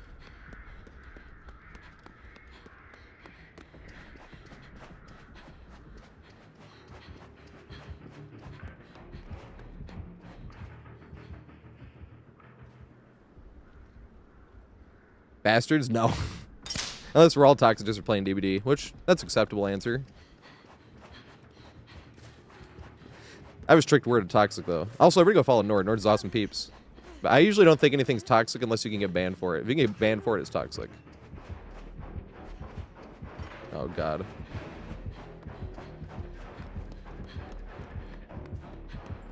Don't hear her in that locker. I'm right here.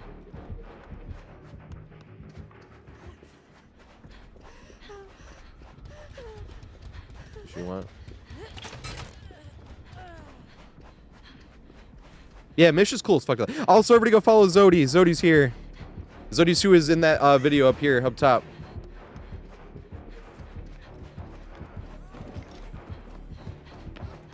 I think he could have gone back to the other one, right? Bong, turn around and go to the other one. Dang. Oh, he must have the full endgame build. Is this One Pump Willie? One Pump Willie was doing endgame Trapper. No, he ended his stream already. I love One Pump Willie. Oh, yeah, he definitely smurfs. See, that was the funny thing when I got banned, is I didn't even know that he was in the middle of an argument with True Talent. Because True Talent was saying there's a lot of big Survivor mains that smurf. And that is apparently why I got banned, was like they thought True Talent sent me to go harass A-Run about smurfing. I was like, no, I saw supposedly one of the best survivors in the world 360 the same killer 3 straight times and then window tech them. And I was like... was like, that is an inexperienced killer you're playing against there, bud. Uh-uh.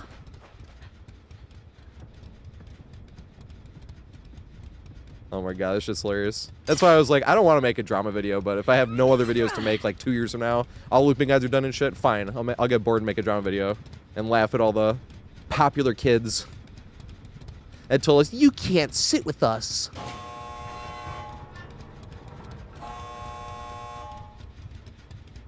With a special shout out for Mish being like, hey, look at that. Mish had the real courage and actually stood up to the popular kids. Look at that.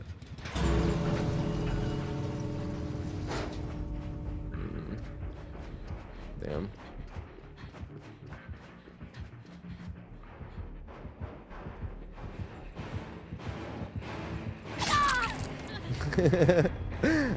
It's funny when you get closer, I was like, is this that's my thing, Slady, though, is if you make one drama video, that's all anybody wants is drama videos. You can't even make another video. And that's what I'm like, I'm not making a fucking drama video. But if I have no other videos to make and I'm bored, then I'll scrape the bottom of the barrel and make a drama video. Then maybe I'll be a drama Andy.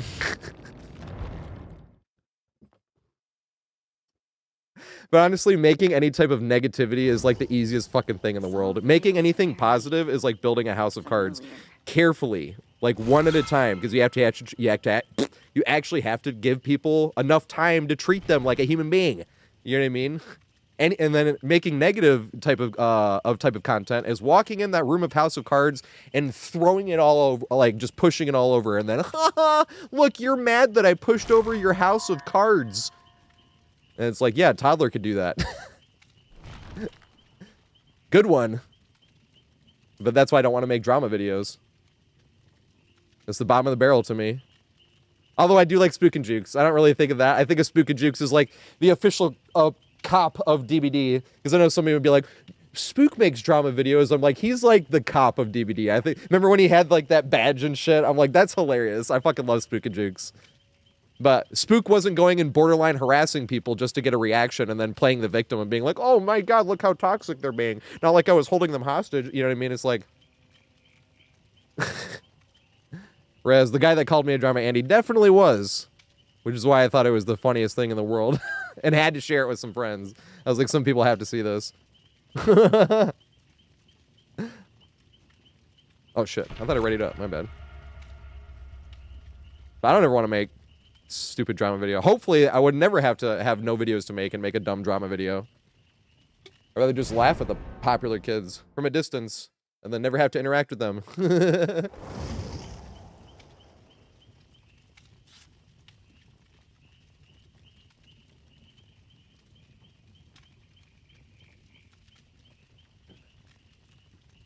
Yeah, drama's just too easy to cause. It's way too easy to just treat someone like, just act like an asshole to somebody. And be like, look, they got mad. Yeah, you call that fucking around and finding out. Hey, Brian's here. What is up, Brian? There we go, follow Brian as well. No, I can't tap. I think I have to get like an MRI for my foot. I think I did something to my Achilles. Because it's not always bad, but when it gets bad, it can be bad for like a whole day. It feels like there's something in my foot, like moving around. And sometimes it gets caught in my Achilles, and then I just like can't do anything.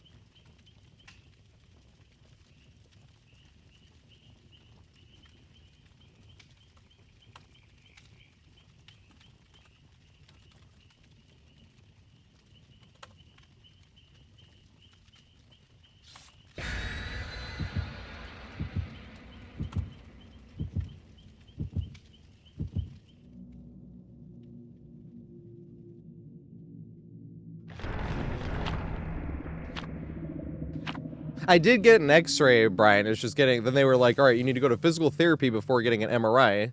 So I basically had to go to physical therapy, which I didn't have time for and didn't want to pay for, to then be sent to get an expensive MRI. And I was like, all right, I'll do this. That'll be my Scott's Tots. I'll get my Achilles fixed. Or hopefully not my Scott's Tots, I should say. Like, I thought I'd be rich one day.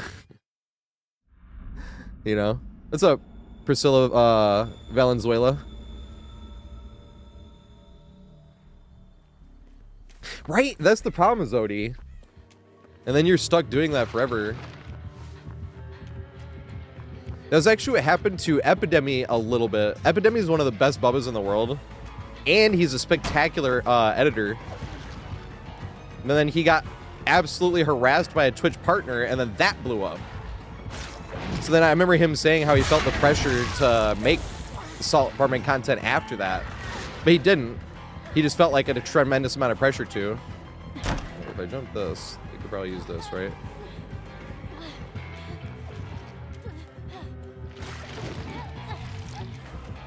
I'm gonna try to connect this against this killer. I wonder if he can cut this off.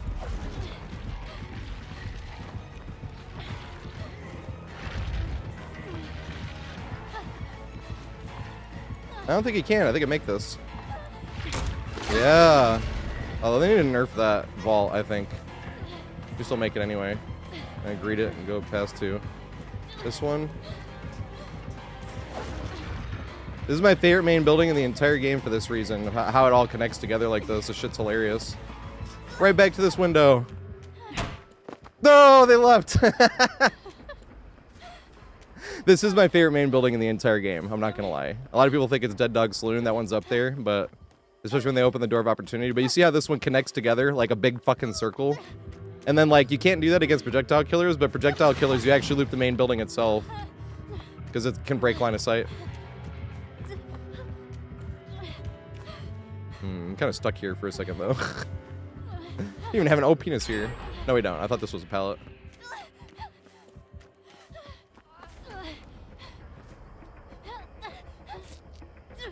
Also, what's up? What's up, Count Rossalone? Rossalone maybe? Rossalone maybe? Yeah, I like the new killer now. Although there's still something. I wish the vault wasn't as fast.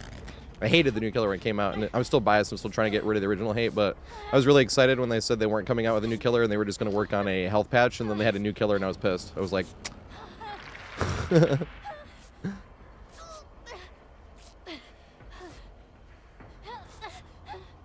right, Zodi? That's the thing too, though, is like you can't even stop making drama videos because everybody just wants to see you piss off somebody else again. That's why I don't ever think drama video is the way to go. That's all you'll ever be able to do unless you want to start completely over, you know, essentially.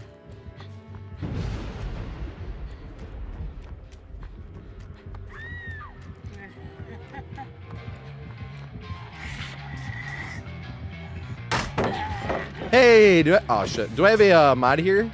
The type exclamation pallet? I got them on the right side too. That was lucky.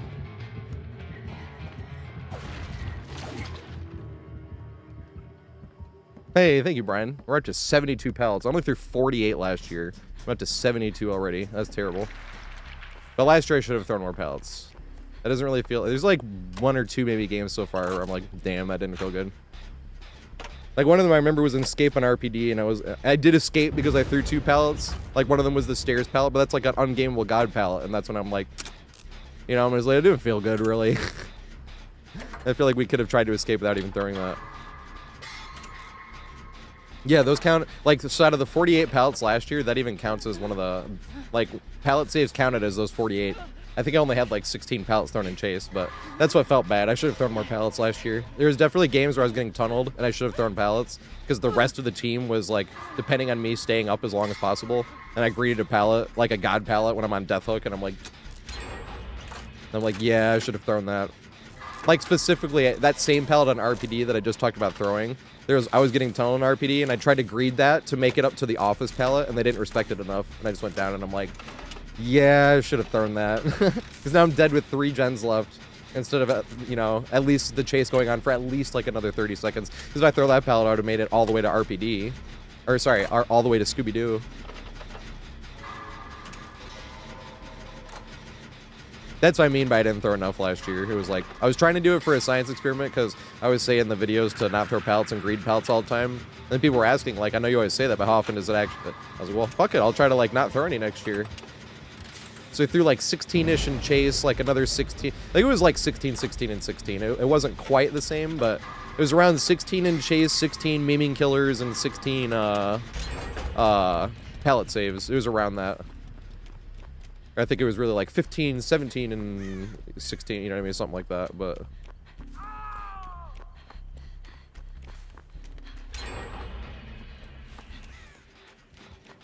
I do rarely help the team. It sucks. I was pointing that shit out earlier. I was like, and I was the most useless teammate that entire game just to get rewarded with an escape. It's always how hatch works too. It will give the least valuable survivor the hatch will spawn right in their face.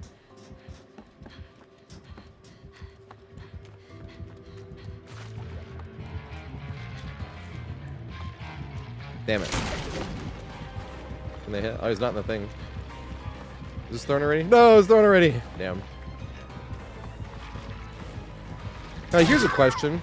Can I loop around this and make it to the window still when there's no pallet here? I can. I think so. Yeah. Here we go. And face plant. Because I'm bad. We're not going to make it here, though. I don't think there's anything else. Yeah, you let me do that. What the fuck? That was blocked. Alright, well, there's definitely nothing else now. That's funny. Right? This is exactly what I did at the worst time. Wasted all my sprint burst, just face plant into opening. It wasn't even like a tiny opening or a weird angle. I just fucked it up. This is what I mean by I'm bad. You guys can do this shit way better than I can.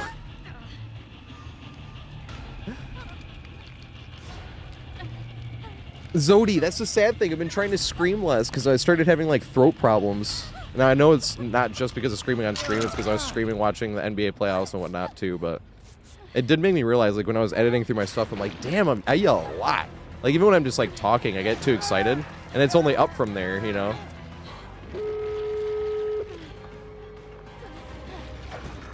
Alright, come this way. Zoop around this. I don't think I have enough distance.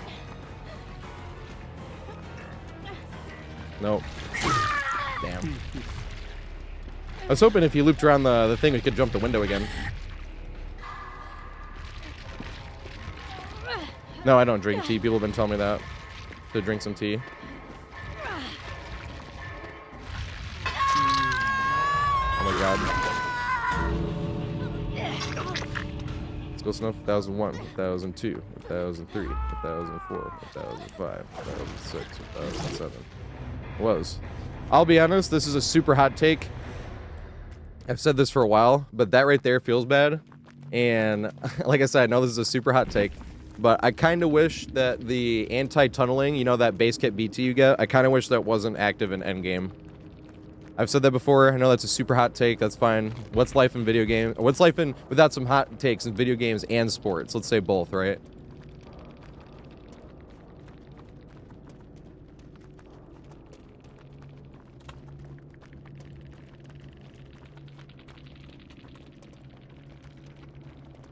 Oh.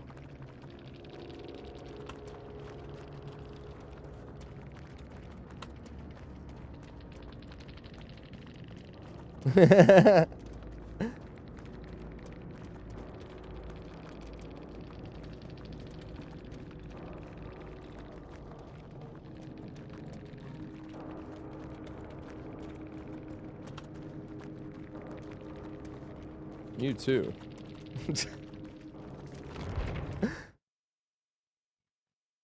Yep, I have another bad take that was getting some hilarity on Twitter when people were saying, "What's your?" I don't even know if they're asking for a bad take. They're talking about some type of buff to killer for slowdowns. I've been saying this one too for years. I wish no generators at all spawned on the map for the first 30 seconds, because it would give Trapper and like Hag a spot to be able to put some type of stuff up, and not just set up for a 3-gen, because they would get 30 seconds to set stuff up and they don't even know where the gens are, so they can't set up a 3-gen. But it would buff them a lot, and it would make what's it called, Lethal Pursuer, like a spectacular perk. It's already a really good perk, but that would make it like even better. And then you get more people considering that and getting even less slowdowns, you know, because you get like a stronger early game to get it rolling.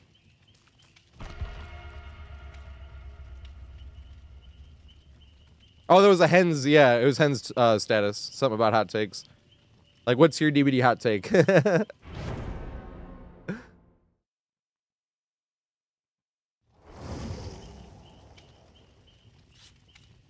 Generator parts across the map. That would be interesting, like how they did in the The Blood Moon.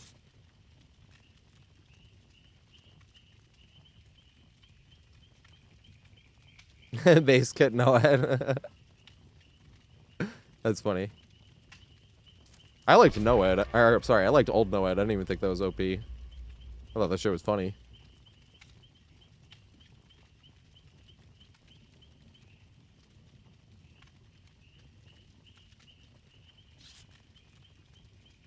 I still haven't seen Ray, Big Sag. This is Jamie Foxx.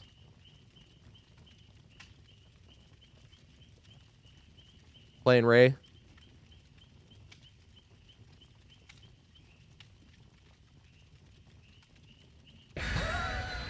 Oh my god, Alien. That's mean. That's some dark humor. Because at first I thought you meant because he was dead. I'm like, this could be either, man. That's dark. Holy shit. That's like some shit Archer would say.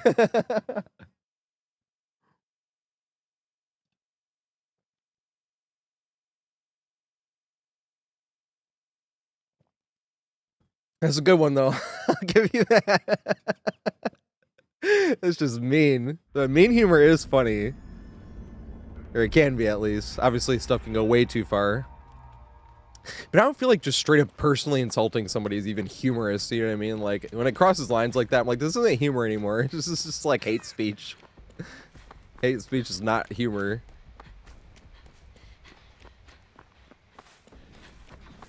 Yeah, but not malicious, exactly. Oh my god, Gears.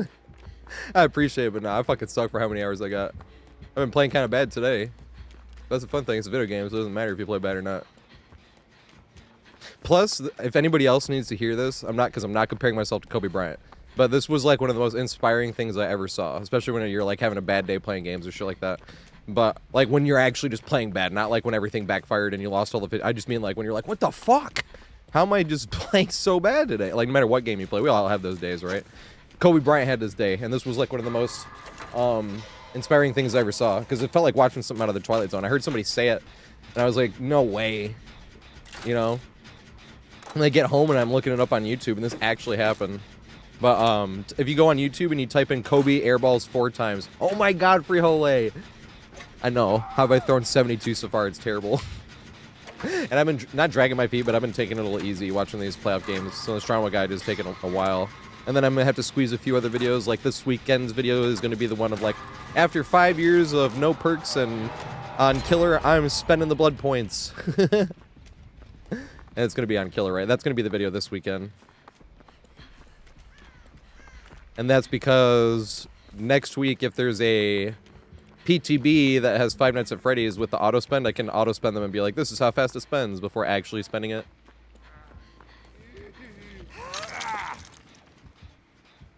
Or like how efficiently it spends and shit like that. You see my saucy 360 there? OMG. Did I get? Okay, nice. I was just trying to make sure that we both didn't get hit. I mean, I didn't want to get hit either, but just wanted to make sure I got enough distance where it didn't get us both hit. Oh god. Oh god, they did teleport to that one.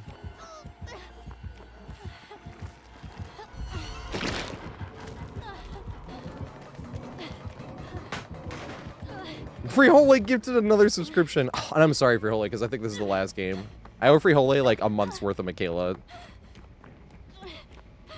Although, when I spend the blood points, I can... I was like, would I spend it on Michaela just for Free-Hole? Just so I could use builds for Free-Hole on Michaela? Because I was going to spend blood points on survivors that are Orella and newer, so I can do build requests for people when they're gifting subscriptions. And I was going to spend blood points on some of the ones that I'd already spent blood points on, because we can't even tell, like, how many items are in those collections. Like, Claude and Meg that were P3, like, years ago, that are P9 now. Yeah, we are P100ing Springtrap day 1, 100%.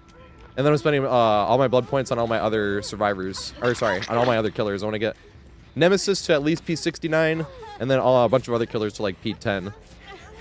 I'm gonna play a lot of fucking killer. It's gonna be like a brand new fucking game to me. People are gonna be like, play this killer you hate playing, and it's gonna be like, hey, this is gonna be fun because I can use fun add-ons now. So I mean, I'm gonna pretend I don't hate playing this killer for like a few games until I'm like, yeah, I still hate this killer.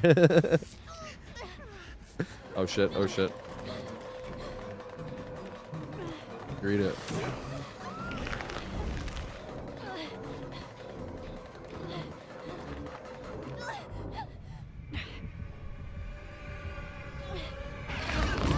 Oh shit. Oh, God. Oh shit, oh shit.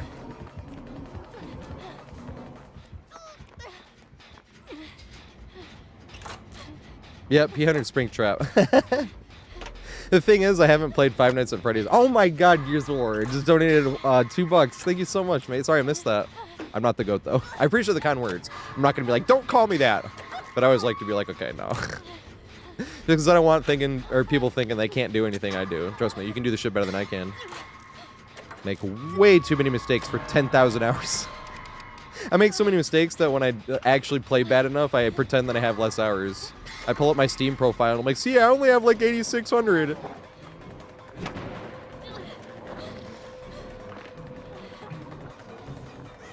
Ooh. That's funny. We go back here. Damn it. I was lucky again. Through the diet suck pit.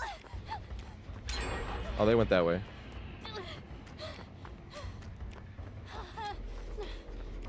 I saw a trap down over here, right? I thought I saw one standing straight up. Maybe it crouched down and they teleported.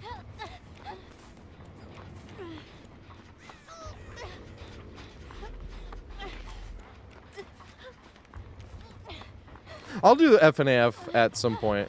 Holy shit! He just donated $4.99 as well. I use Survivor games, man. I'm sorry that this is the very last game today. Although I am streaming tomorrow. I actually do have a stream schedule now. It's Monday through Friday at 4:20 p.m. Eastern Time. I have considered maybe going starting an hour later over summertime when the NBA games are done. Just to give people on the West Coast some time. But that's the other thing, too, is I'm like, I've had this schedule for like a year and I don't want to like switch it up. I want it to be like sort of brainless, like, oh, Tater's going to be on. It's 4:20. I don't want people to be like, wait, what time zone? You know, that's what I don't want.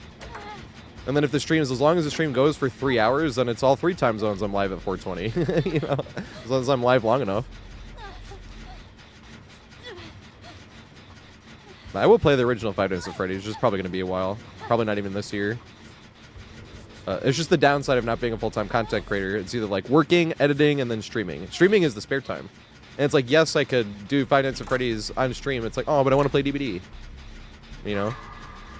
I do think it'd be funny to already have a P100, a Springtrap, and have played Springtrap a bunch before ever having played Five Nights at Freddy's.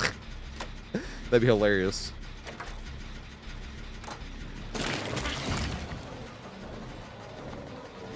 Oh god. He called my bluff. Thought he was gonna double back and go the other way. Oh my god. Here comes the suck pit. So you know Suffocation Pit has five jungle gyms. Azeroth Resting Place has 3 consecutive ones in the middle, so I call this Diet Suck Pit. Well, Suffocation Pit, I call Suck Pit. I always did call it Suck Pit, but then there was 2 Suffocation Pits. So Suck Pit became number 1, but now there's now Suffocation Pit 2 is not in matchmaking anymore. It's only in customs. So now it's back to just Suck Pit. So this is Diet Suck Pit because there's only 3 instead of 5. Hey, let's go, Virunas. I was glad to have that one too because I figured I would have that whole map done by now, Borgo. But just a lot of stuff happened.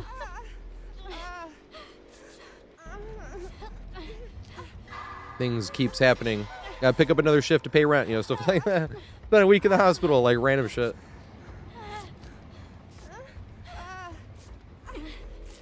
I will say the other deal breaker when I was fighting in my head, I'm like, should I spend the blood points? Because I already broke the one barrier. I said I'd spend the blood points when I was at 5,000 escapes with no perks after doing a generator on that one thing. Or when I had all my long looping guides done. And I was like, I still don't really want to spend them on Survivor or anything. I was like, yeah, I'll spend them on Killer. I was looking about Five Nights at Freddy's, and then I saw FNAF, and I was like, that's close enough to TTFAF. I played Guitar Hero. That is such a stretch, though. That's a fucking Bikram yoga stretch. Oh yeah, going back to Kobe Bryant. This is one of the most inspirational things I've ever seen. But if you type this up, look this up. It's like it's something out of the fucking Twilight Zone. But if you ever like thinking you're being hard on yourself for playing bad or doing something bad for a day, Kobe Bryant in a playoff game in the fourth quarter, he went 0 for 5 in the fourth quarter, but he airballed 4 of them. 4 airballs at the end of a playoff game. Kobe Bryant. This is what I mean by that was inspiring to me, because I was like, holy shit. Like, if Kobe can have that bad of an off game, like, I'm not going to be, like, super hard on myself for, like, damn, I stubbed my toe on that loop in the video game. Yeah, fuck cares? Shit doesn't even matter. That's why I was like, I'm not comparing myself to Kobe. But, yeah, MJ had terrible games, too. Exactly. It's just, like, inspiring to see. It just sounds weird being like, oh, it's inspiring because you you find joy in other people's failure. It's like, no.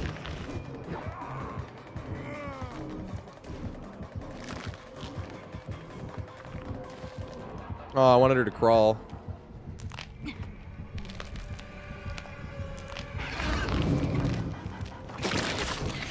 Oh, that was close.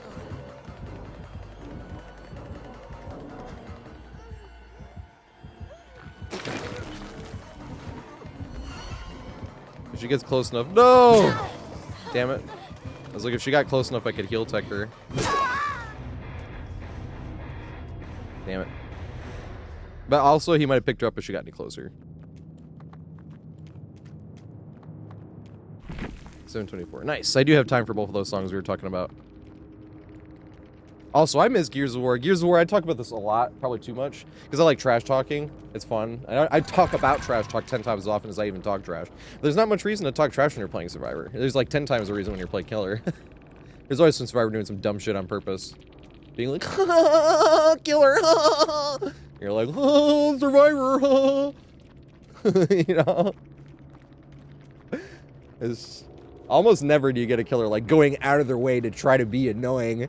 I'm not saying you shouldn't do that as Survivor. It's a fucking video game. We're not supposed to have bad manners in real life. That's why we play things like video games to have bad manners in the video game. It's funny and a lot of fun to do.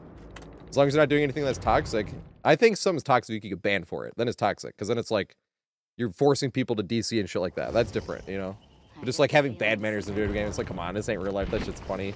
It's like the IKEA guy. You ever see his shorts? Oh, but going back to trash talk, in Gears of War had the best trash talking out of any community, because everybody talked trash in Gears of War, like every game everybody did, but it also had like the least offensive trash talk.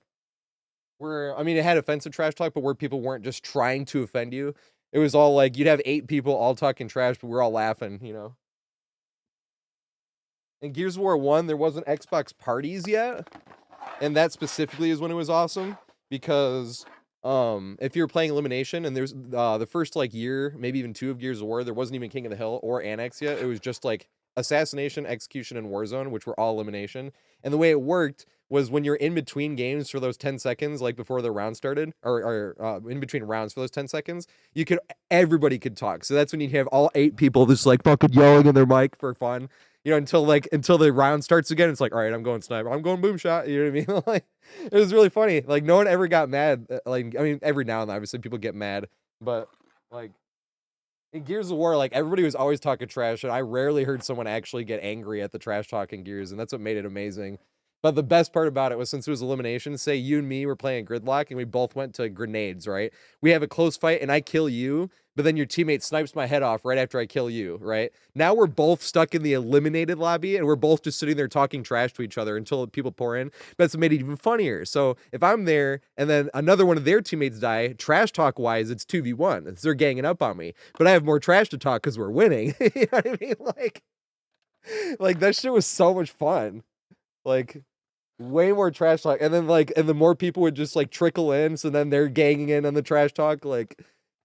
That's what I mean by I think of that as like wholesome. Nobody was ever serious. Nobody was ever trying to like actually piss somebody off. I mean, like I said, there's exceptions to every rule, but like for the most part, as opposed to like Halo and Call of Duty, where people like that was like the goal of them opening their mouth was to try to say something to offend you in some way. Rarely ever with Gears, but Gears also was more commonly trash talk. Like, you almost never played a Gears game where there wasn't trash talk. All right, so we got to play. Oh yeah, Love Spreads. There we go. This is the song we were listening to earlier that I said is a great warm-up song. I love this song. It's a lot of fun, despite not being really super hard. Oh, also, YouTube cannot hear this. It's only on Twitch.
You in the picture, let me show you what I mean.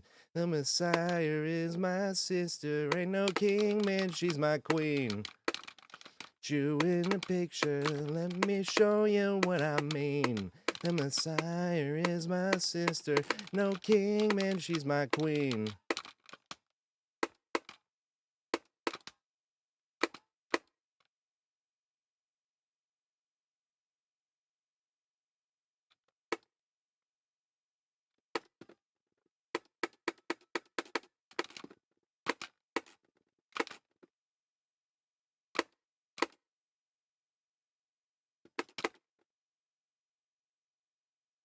Don't leave town.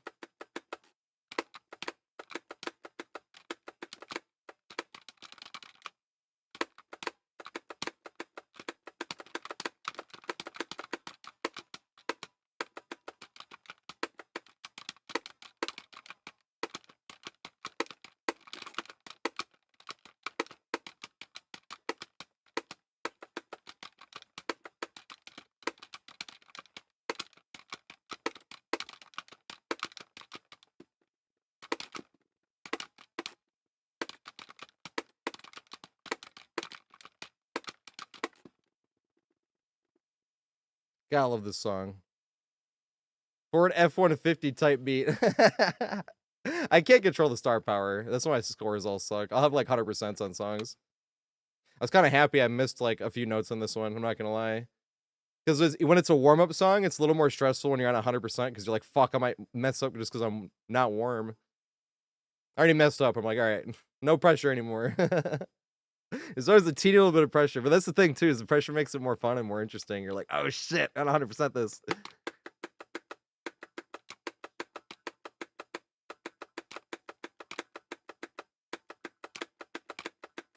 queen. In the picture, let me show you what I mean. Messiah is my sister. Ain't no king, man, she's my queen. Put you in the picture, let me show you what I mean. The Messiah is my sister. Ain't no king, man, she's my queen. Me put you in the picture, let me show you what I mean. Messiah is my sister. Ain't no king, man.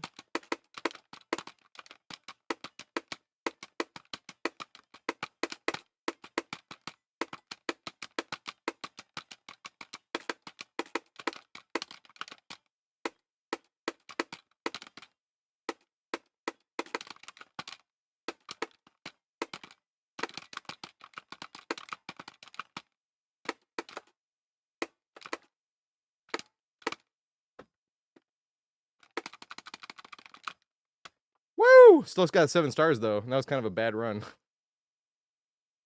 Let's go. All right, now we're going to do FC Premix. That was a song we started the stream off with. So I missed 11 notes.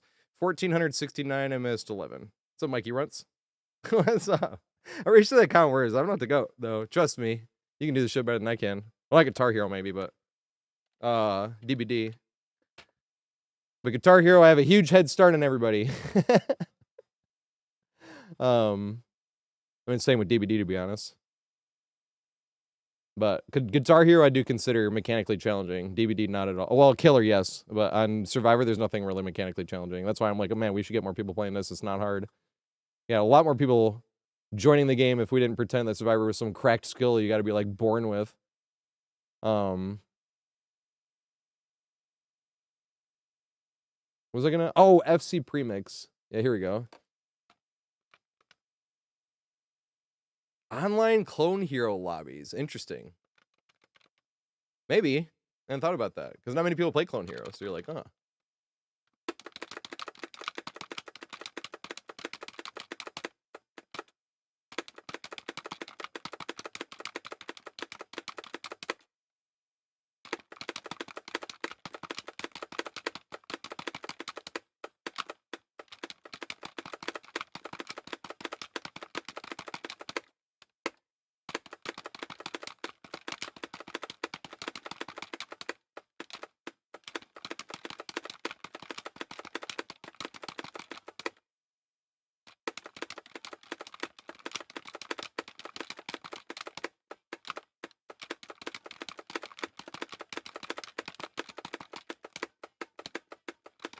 I don't want to see the day.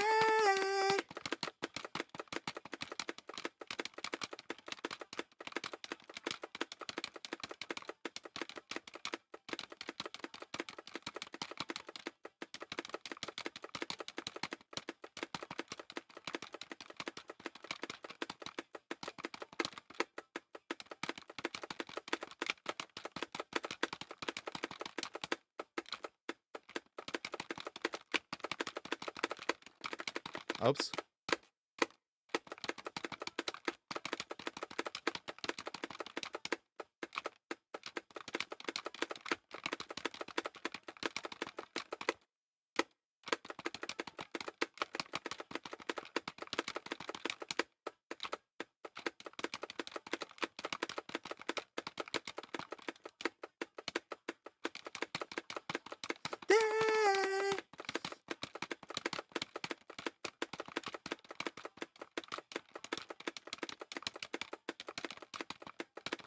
I don't want to see the day.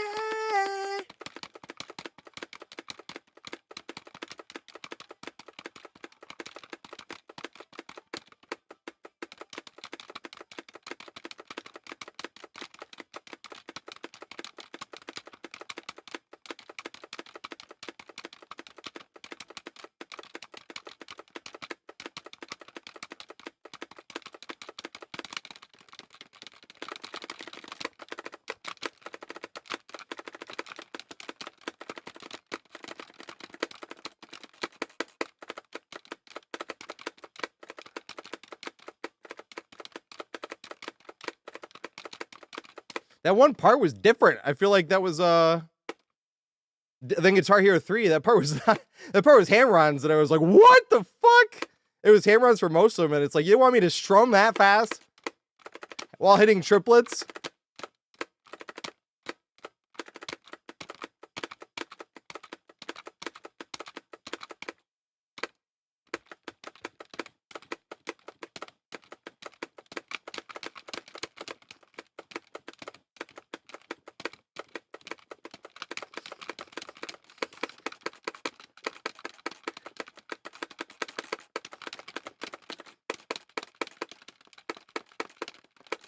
No, I was so close. Fuck.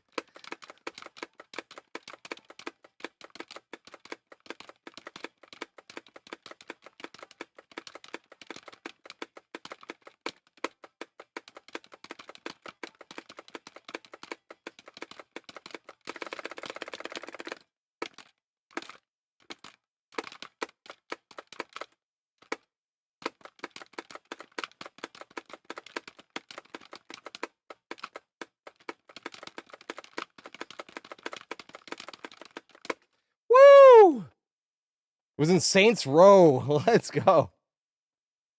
That's epic. That was kind of a bad run, though. I only got 97%. That one solo. Oops.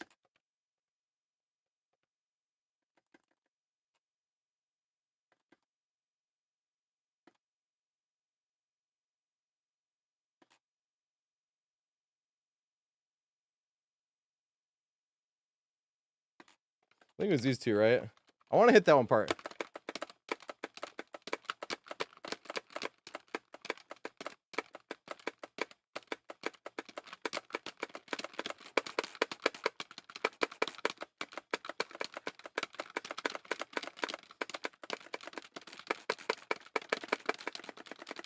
Dude, I can't fucking hit that strum.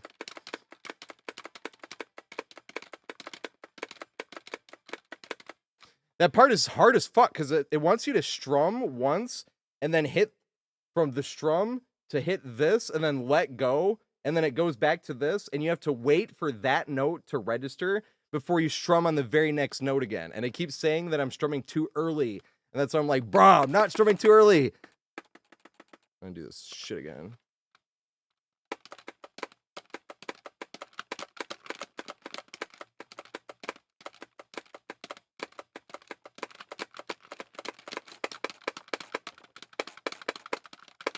You see what I mean?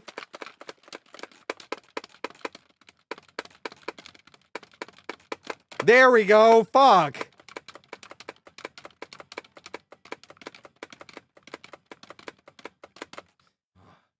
Fucking annoying.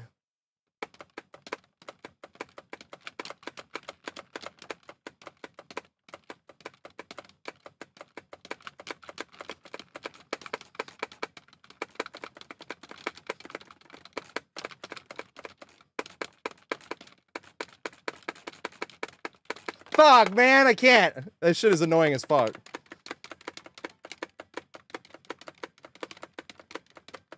I'm officially done trying on that shit. That shit's annoying. God damn it, I wanted to get like a decent run on that one.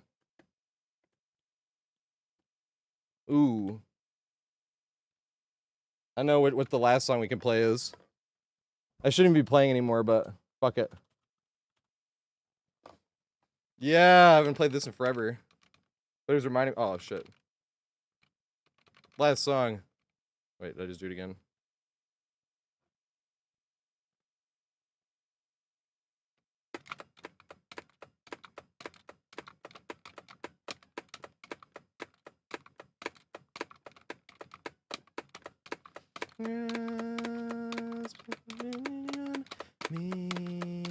Right behind.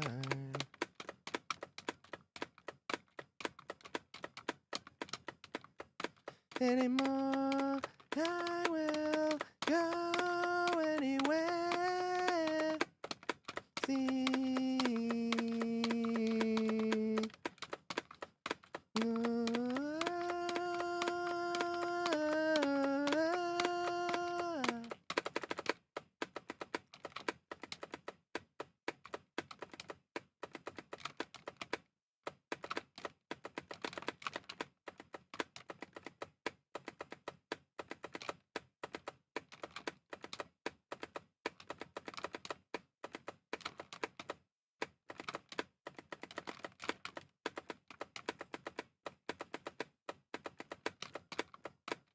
Hey, Chronic! What's up? We were talking about you earlier.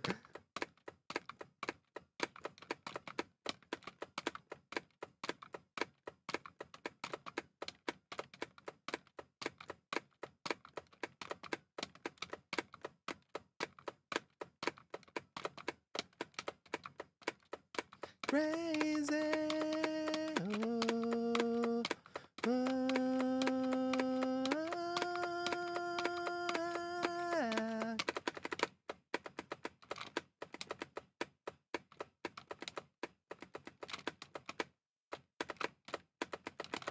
Aw.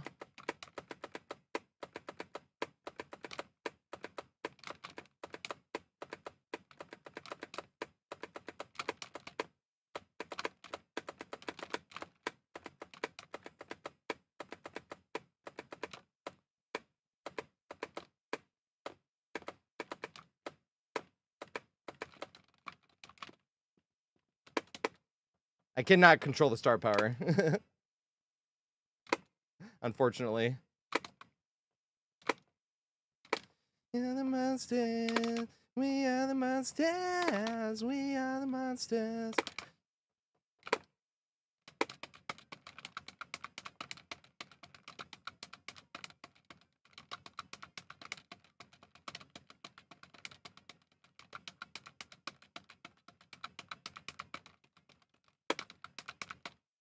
Woo!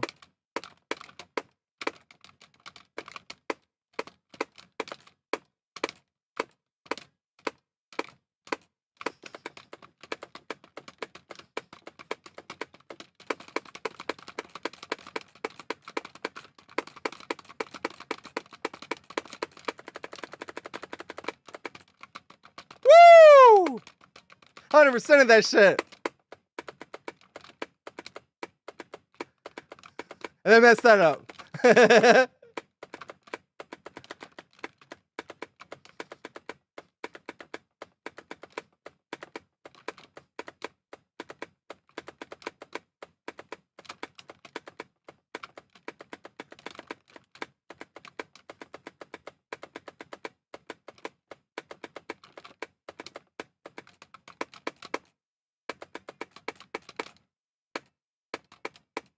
That song is great. Leave what you see. Hey, 7 stars. Let's go. I need 100% that one day. 100% of the solo, and that's like the only sort of hard part. That's such a fun solo too. Yeah,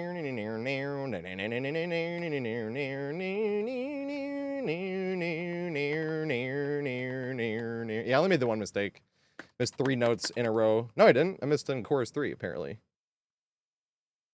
I missed, oh yeah, I missed right after the chorus, yeah. I missed 2 notes in that first one and then one right after the chorus. Dang it. I need 100% that song one day, though. See, here's the thing, right? That's a 6-star difficulty. You know, we were talking about the redemption thing, where if you have 10,000 channel points, want me to play a song, I said if it's 6 stars, you need 2. I would not count this as 6 stars. If somebody wanted me to play, so it'll be a little subjective like that. Or like, yes, if you want to do Fire and Flames or like Devil Went on Georgia or something like that, I'm like, yes, you need you need 2 of those. But I would not consider this a 6-star difficulty song, personally. I would consider that like a 4. Maybe I'm biased though. What would Joey consider this? I feel like Joey wouldn't consider that 6 either. I definitely have played a lot more than Joey did on Guitar Hero, but Joey's really fucking good. That's why I'm like, I want to know what Joey would actually have to say. Who to raid? Hey, let's go, Jonathan. Sorry we're catching you like right at the very end, but I'll be live again tomorrow at 4:20, and then we're doing open lobbies on Wednesdays and Fridays. Also, let me give Chronic a shout out really quick. We were talking about Chronic earlier, and then he was right here. I was talking about how I wanted to raid Chronic more, but we always enter streams like similar time. And sometimes I'm like, oh, he's in the middle of his last stream. Not the exact same time, but similar thing. And then similar thing, like I would end my stream near the end. I'm like, oh shit. But Chronic's one of my favorite streamers. I love Chronic. He could have his own podcast. The first hour of his streams, he'll just not always first hour. Sometimes it's pretty quick, but sometimes he'll sit for a whole hour just talking, and nobody notices because he's just cool as fuck.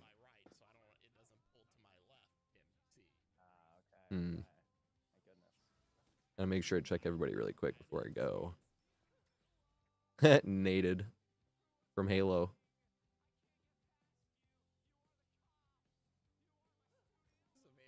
Hey, Idaretta again. For as much as that's gone on in this lane, it's very chill. Mostly because they won't leave tower unless we're getting 4. It doesn't take it to the point where I can't see everybody, right? Hey, Big Bit's live. I don't think I've ever been able to raid Big Bit. I'm half man, half couch. Let's raid Big Bit. He's raided me a few times before. This is why I want to check everything. I don't think I've literally ever been able to raid Big Bit.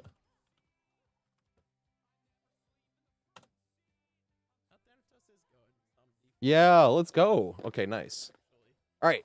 What do I need to do tonight? What was I in the middle? Oh, I was actually editing my Nostromo guide.